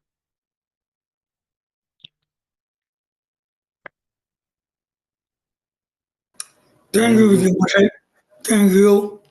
ഞങ്ങളോടൊപ്പം ഇത്ര സമയം ചെലവഴിച്ചതിന് വളരെയധികം നന്ദി.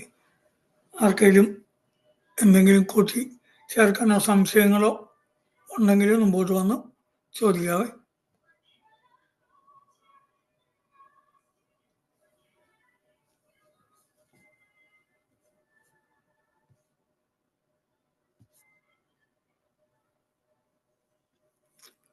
ആർക്കൊന്നും ചോദിക്കാനില്ലേ? ഈ ജീവിതത്തിൽ ഉണ്ടാക്കിയിട്ടില്ല.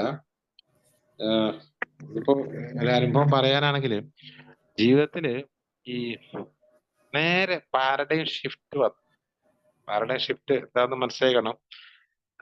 നേരത്തെ ഉണ്ടായിരുന്ന ചിന്താഗതിയിൽ നിന്ന് കടക വിരുദ്ധമായി, അത് അത് നെഗറ്റീവ് ആണെങ്കിൽ ഇത് പോസിറ്റീവിലേക്ക് പക്ക എടുത്ത് ഇങ്ങോട്ട് മാറ്റിയ എന്തെങ്കിലും ചിന്തകളോ അല്ലെങ്കിൽ വിശ്വാസങ്ങളോ ഉണ്ടെങ്കിൽ അത് പറയാം. അങ്ങനെ ആ ഒരു ഷിഫ്റ്റ് ഇങ്ങോട്ട് വരുത്തിയത് കൊണ്ട് എന്റെ ജീവിതത്തിൽ വന്നിട്ടുള്ള വളരെ പ്രകടമായ ഏതെങ്കിലും മാറ്റമൊക്കെ ഒന്ന് ഷെയർ ചെയ്യുകയാണെങ്കിൽ നല്ലതാണ്. നേരത്തെ ഞാൻ അങ്ങനെയായിരുന്നു ചിന്തിച്ചിരുന്നത്, ഇപ്പൊ ഞാൻ ഇങ്ങനെ ചിന്തിക്കും.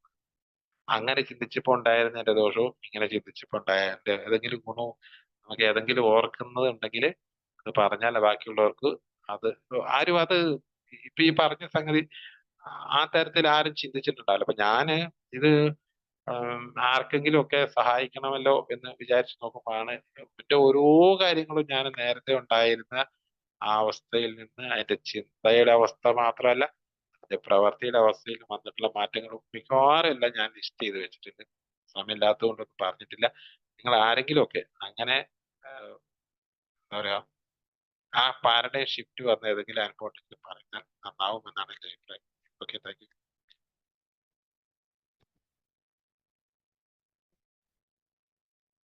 ഹലോ, എന്താ ആ അനുഭവങ്ങളുള്ളവർ എന്തെങ്കിലും അങ്ങനെ ഒരു ഇൻസിഡൻറ്റ് ജീവിതത്തിൽ വരുത്താൻ പറ്റിയവരും വന്നവരും ഷെയർ ചെയ്യാം. അതൊരു ചർച്ചയായിട്ട് പോവുകയാണെങ്കിൽ മറ്റുള്ളവർക്കും ഉപകാരമായിരിക്കും.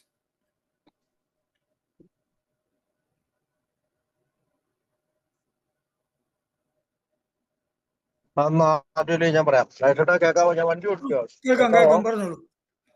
ഞാനൊരു അമിതമതി വണ്ടിയാണ്. ദൈവത്തിന്റെ കന്യാലും അത്ഭുത കൂട്ടായ്മയുടെ സഹായത്തിൽ ഇന്ന് ദിവസം മദ്യപിച്ചിട്ടുള്ള എന്റെ പേര് ഷിബു. ഹായ് ചേട്ടാ. ഒരു അതായത് നമ്മൾ കള്ളു കുടിച്ചോണ്ടിരിക്കുമ്പോഴും അല്ലെങ്കിൽ തന്നെയും എവിടെയെങ്കിലും എനിക്ക് വണ്ടിയും കൊണ്ട് പോകണമെങ്കിൽ ഞാനൊരു കൂട്ടുകാരനെ എങ്ങനെയെങ്കിലും തപ്പിപ്പിടിക്കുകയായിരുന്നു. അതല്ലെങ്കിൽ ഞാൻ ഡ്രൈവർമാരെ നോക്കുമായിരുന്നു.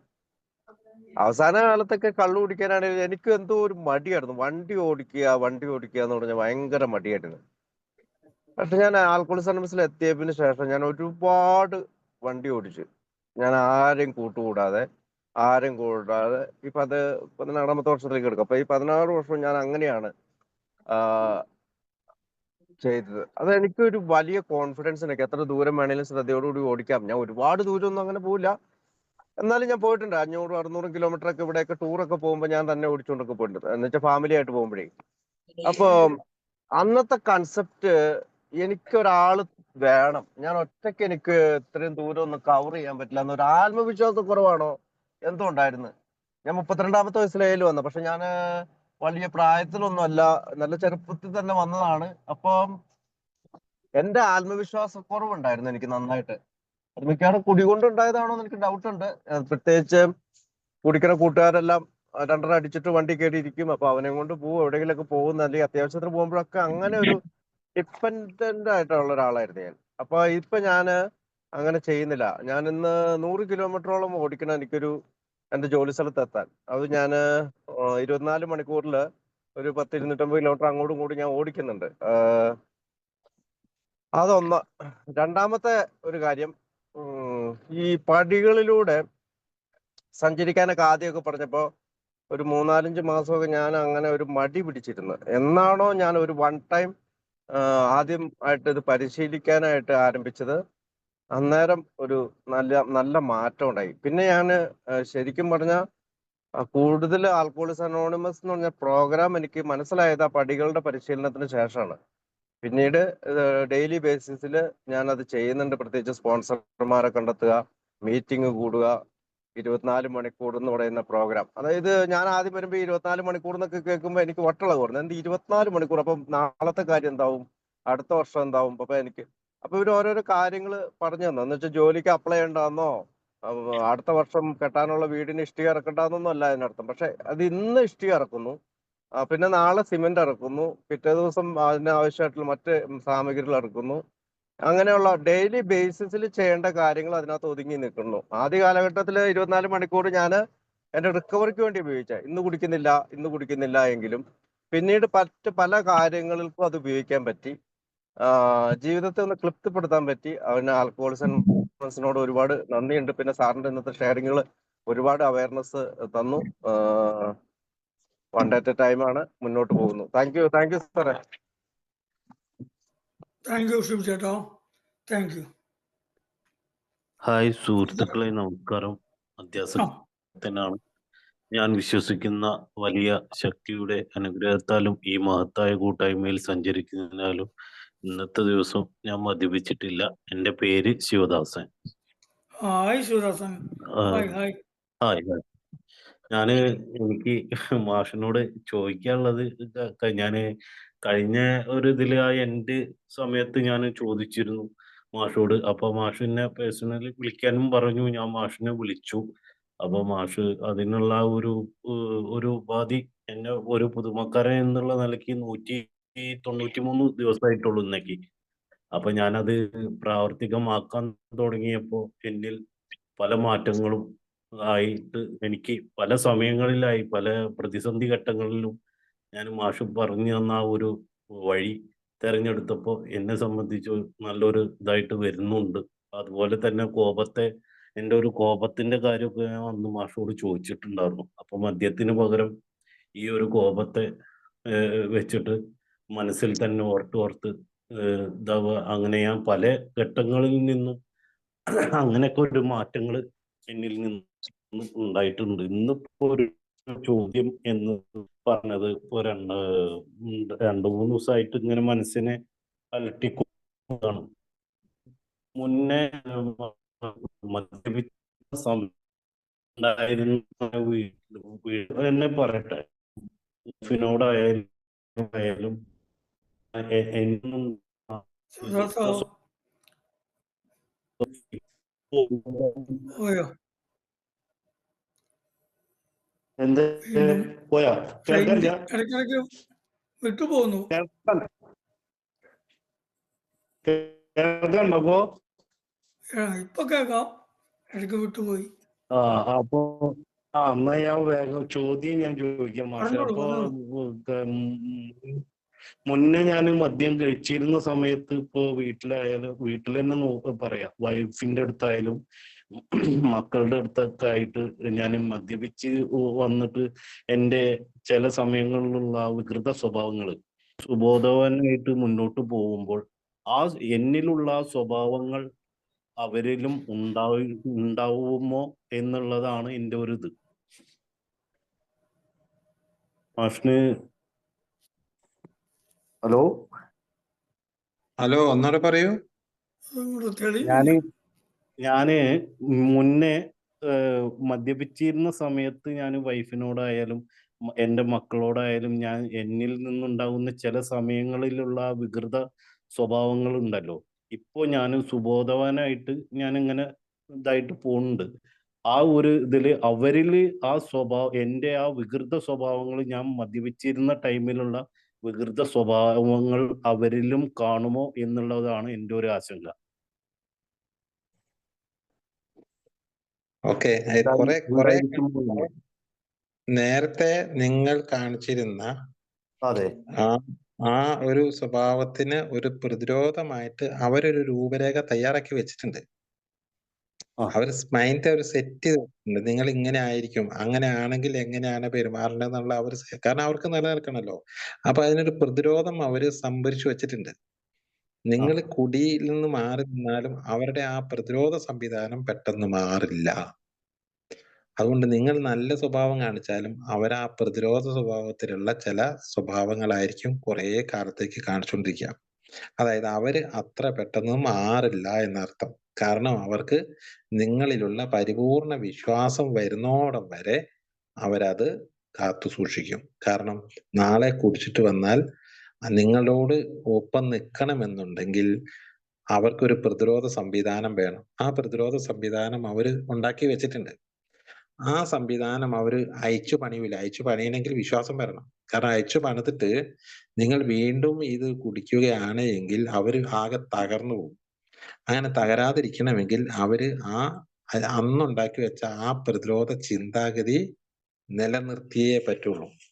അതുകൊണ്ട് അവർ കുറെ കാലത്തേക്ക് ആ ഒരു ചിന്താഗതി തന്നെയായിരിക്കും. അതുകൊണ്ട് നിങ്ങളിൽ ഉണ്ടാവുന്ന മാറ്റങ്ങൾക്കനുസരിച്ച് ഈ വീട്ടുകാർക്ക് മാറ്റങ്ങൾ വരാനുള്ള സാധ്യത കുറവാണ്. നിങ്ങൾ മാറിയില്ലേ, പിന്നെ എന്താ അവര് മാറാത്തതെന്ന് ചോദിക്കണ്ട. അത് വരില്ല. വരണമെങ്കിൽ 1 വർഷമോ എങ്കിലും അത് കഴിഞ്ഞ് കഴിയുമ്പോഴേ നിങ്ങൾ കുടിയിൽ നിന്ന് മാറി നിന്നു എന്നുള്ള പൂർണ്ണമായ ഒരു വിശ്വാസം വരുമ്പോൾ അവരുടെ ഉള്ളിൽ നിന്ന് അവർ ചേഞ്ച് ചെയ്യുള്ളൂ. ഇല്ലെങ്കിൽ അവർ ചേഞ്ച് ചെയ്ത് അവർ പെട്ടുപോകും. അതായത് അവർ ചേഞ്ച് ചെയ്ത് ഹാപ്പി ആയിട്ട് വരികയും നിങ്ങളൊരു പെട്ടെന്ന് സുപ്രഭാതത്തിൽ കുടിച്ചിട്ട് വരികയും ചെയ്ത് അവർ തകർന്ന് തരിപ്പണായി പോകും. ആ തരിപ്പണം ആവാതിരിക്കാൻ വേണ്ടി അവരുടെ പ്രതിരോധ സംവിധാനം വർക്ക് ചെയ്യും. അതുകൊണ്ട് അവര് തൽക്കാലം ഒരു മാറ്റവും വരുത്തിയല്ല. അത് അവർക്ക് ഇഷ്ടമില്ലാഞ്ഞിട്ടല്ല, അവർക്ക് അറിയാഞ്ഞിട്ടല്ല, ഒന്നുമല്ല. അത് അവരുടെ മനസ്സിന്റെ ഒരു പ്രത്യേക അറേഞ്ച്മെന്റ് ആണ്. കാരണം ഈ ഇരുമ്പ് ചൂടാക്കി പെട്ടെന്ന് തണുപ്പിക്കുന്ന പോലെ പെട്ടെന്ന് പദം മാറിക്കഴിഞ്ഞാൽ ചില മനസ്സുകൾ ചിലപ്പം നിയന്ത്രണം കിട്ടൂല. അപ്പൊ അത് അങ്ങനെ നിയന്ത്രണം കിട്ടാൻ വേണ്ടിയിട്ട് അവര് അങ്ങനെ മസിൽ പിടിച്ച് നിൽക്കുക ചെയ്യുക. അതുകൊണ്ട് നിങ്ങൾ പെട്ടെന്നൊന്നും അവരുടെ മൈൻഡ് മാറുമെന്ന് വിചാരിക്കേണ്ടതില്ല. മാത്രമല്ല, നിങ്ങളുടെ കൂടി അവരുണ്ടാക്കി വെച്ചിട്ടുള്ളതാണ് 90% പ്രശ്നങ്ങളും. അതുകൊണ്ട് അത് പെട്ടെന്ന് മാറൂല എന്ന് നമ്മൾ വിചാരിക്കാം. പക്ഷെ അത് അവർക്ക് തോന്നണം, അവർക്ക് വിശ്വാസം വരണം, വന്നാൽ തോന്നും. എന്നാൽ വളരെ പെട്ടെന്ന് മാറും. ഇപ്പൊ ഏതായാലും 1 വർഷമൊക്കെ കഴിഞ്ഞ് നിങ്ങൾ ടോക്കൺ വായിക്കുന്ന കൂടി സംഗതി എല്ലാം മാറ്റം വരും. ഓക്കെ ഓക്കെ, താങ്ക് യു മാഷെ, താങ്ക് യു. താങ്ക് യു ശ്രീദാസ, താങ്ക് യു. അടുത്ത ആരെങ്കിലും എന്തെങ്കിലും സംശയങ്ങളോ ചോദിക്കാണ്ടെങ്കിൽ ചോദിക്കാം.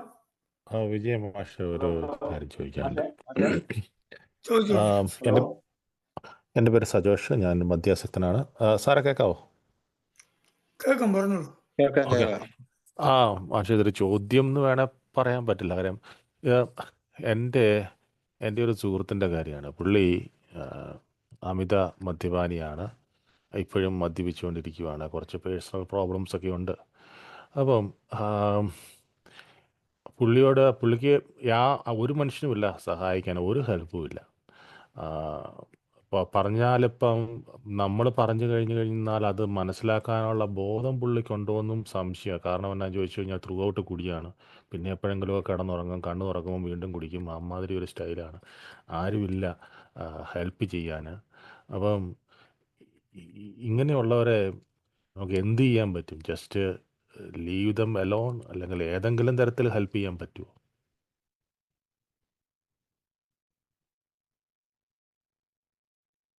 അത് അങ്ങനെയുള്ള ഒരാളെ പെട്ടെന്ന് കൂടി മാറ്റി വെച്ചിട്ട് നമ്മുടെ മെഡിക്കൽ സപ്പോർട്ട് ഇല്ലാതെ ഒരു രക്ഷയില്ല. കാരണം ഇത് കൂടിയെ മാറ്റി വെച്ച് അയാളുടെ ശരീരത്തിന്റെ എല്ലാ പ്രവർത്തനങ്ങളും അവതാളത്തിലാവും. അതുകൊണ്ട് തന്നെ അയാൾക്ക് ഭക്ഷണം കഴിക്കാൻ പറ്റില്ല, അയാൾക്ക് ഉറങ്ങാൻ പറ്റില്ല, അയാൾക്ക് ഒന്നിനും പറ്റില്ല. ഒരു ചികിത്സാലയമാണ് ഇതിന് ഏറ്റവും ബെറ്റർ ആയിട്ടുള്ളത്. നല്ലൊരു ചികിത്സാലയത്തിൽ എത്തിപ്പെട്ട് കഴിഞ്ഞാൽ അവിടെ നല്ല ഒരു എത്തിപ്പെട്ട ആദ്യത്തെ 8-10 ദിവസം അയാളുടെ അഡിക്ഷൻ നടന്നതിന് ശേഷം പിന്നെയുള്ള 10-15 ദിവസം ഇയാൾക്ക് നല്ല ക്ലാസ്സുകളൊക്കെ കിട്ടുന്ന തരത്തിലുള്ള ചികിത്സാലയമാണെങ്കിൽ മാത്രമേ രക്ഷപ്പെടുള്ളൂ. അല്ലാതെ അയാളോട് കുടിക്കണ്ടെന്ന് പറഞ്ഞാൽ കുടിക്കാതിരിക്കൂല, പെട്ടെന്ന് കൂടി മാറ്റി വെച്ച് കഴിഞ്ഞാൽ കാര്യമില്ല, ഒന്നും നടക്കില്ല. കാരണം അയാളുടെ ശരീരത്തിന്റെ പ്രകൃതം അങ്ങനെ ആണെന്നുള്ള ചികിത്സാലയത്തിൽ എത്തിക്കുക തന്നെ അതിന്റെ ഏറ്റവും വലിയ മാർഗം. വേറെ സൊല്യൂഷൻ ഒന്നുമില്ല. അതിനുള്ള പൈസ ന്റെ കാര്യമാണെങ്കിൽ സർക്കാർ സ്ഥാപനങ്ങളുണ്ട് ഇഷ്ടംപോലെ, മോചനം പോലെയുള്ള. അതേ മാർഗമുള്ളൂ. അലക്സ് എന്നാണ് പേര്. എൻ്റെ പേര് സജോഷ്, ഞാൻ കാനഡയിൽ നിന്നാണ് വിളിക്കുന്നത്. ഷിബിചേട്ടൻ്റെ ഫ്രണ്ടാ. ഓക്കെ. അവിടെ എവിടെയും ചികിത്സാലയം ഉണ്ടെങ്കിൽ എത്തിക്കാൻ നോക്കുകയാണ് പറ്റിയ ഒരു മാർഗമുള്ളത്. അല്ലാണ്ട് ഇത്തരം ആ സ്റ്റേജിൽ എത്തിയ ഒരാൾക്ക് വല്ലാണ്ട് ഈ ആൽക്കഹോളിക്സ് അനോണിമസിന്റെ ബോധവൽക്കരണം കൊണ്ട് നടക്കൂല. ഒരിക്കലും അയാളുടെ ബോധവൽക്കരണം കൊണ്ടോ നിങ്ങൾ കരഞ്ഞു പറഞ്ഞുകൊണ്ടോ സെന്റിമെന്റ്സ് കൊണ്ടോ ഒന്നും അയാൾക്ക് ഒരു സംഗതി നടക്കില്ല. അയാൾ അന്നേരം പറയുക ചാവുകയാണ് ചാവട്ടെ എന്നാ പറയുക. ഈ കഴിഞ്ഞ ദിവസം ഒരു ചികിത്സാലയത്തിൽ ഒരാളെ എത്തിപ്പെട്ട്, ഞാൻ ചികിത്സാലയത്തിൽ പോവാറുണ്ട്, എത്തിപ്പെട്ടെന്ന് വെച്ച് കഴിഞ്ഞാല് അവസാനത്തെ ശ്വാസം മാത്രമേ ബാക്കിയുള്ളൂ ഒരാളായിരുന്നു അയാൾ എത്തിപ്പെട്ടത്. പക്ഷെ ഒരു 10-15 ദിവസം കഴിഞ്ഞപ്പോഴാണ് ഞാൻ അയാളെ കാണാനിടയായത്. പക്ഷെ അയാൾ അത്യാവശ്യം ആരോഗ്യവാനായിട്ട് അയാൾ റിയലൈസ് കഴിഞ്ഞിരിക്കണം.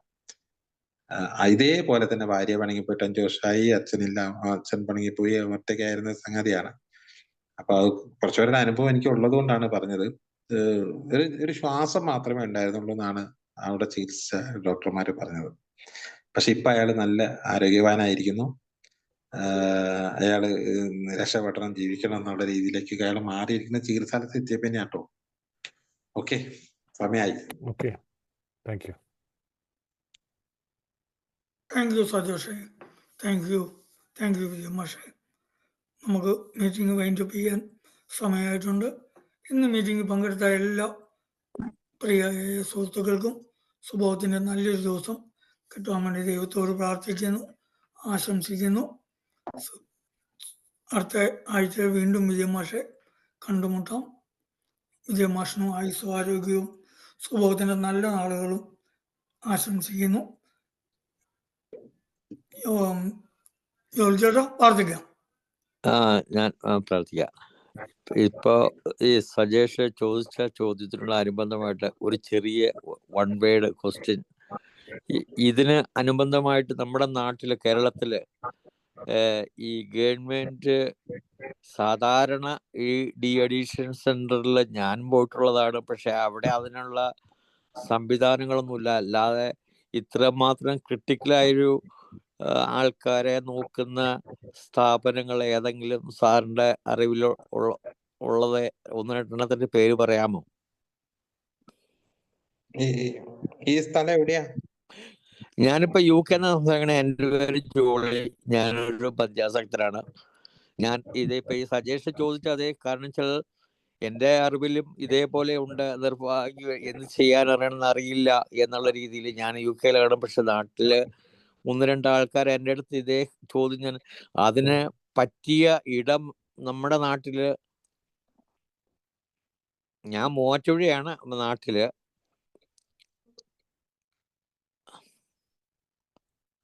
എനിക്ക് എല്ലാ ചികിത്സാലയം അറിയില്ല. ഞാൻ ഈ പറഞ്ഞ ചികിത്സാലയം ഇവിടെ കട്ടിപ്പാറ എന്ന് പറഞ്ഞ ചികിത്സാലയുണ്ട്. അവിടെയാണ് കത്തിപ്പാറ. കട്ടിപ്പാറ. ചേട്ടാ, എനിക്കൊരു ചികിത്സാലയം അറിയാം. അത് കോലഞ്ചേരി ഹോസ്പിറ്റലാണ്.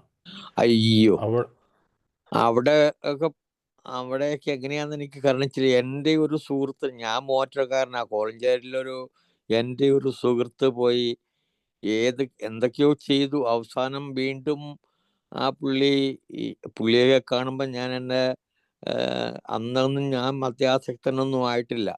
കാരണം വെച്ചാൽ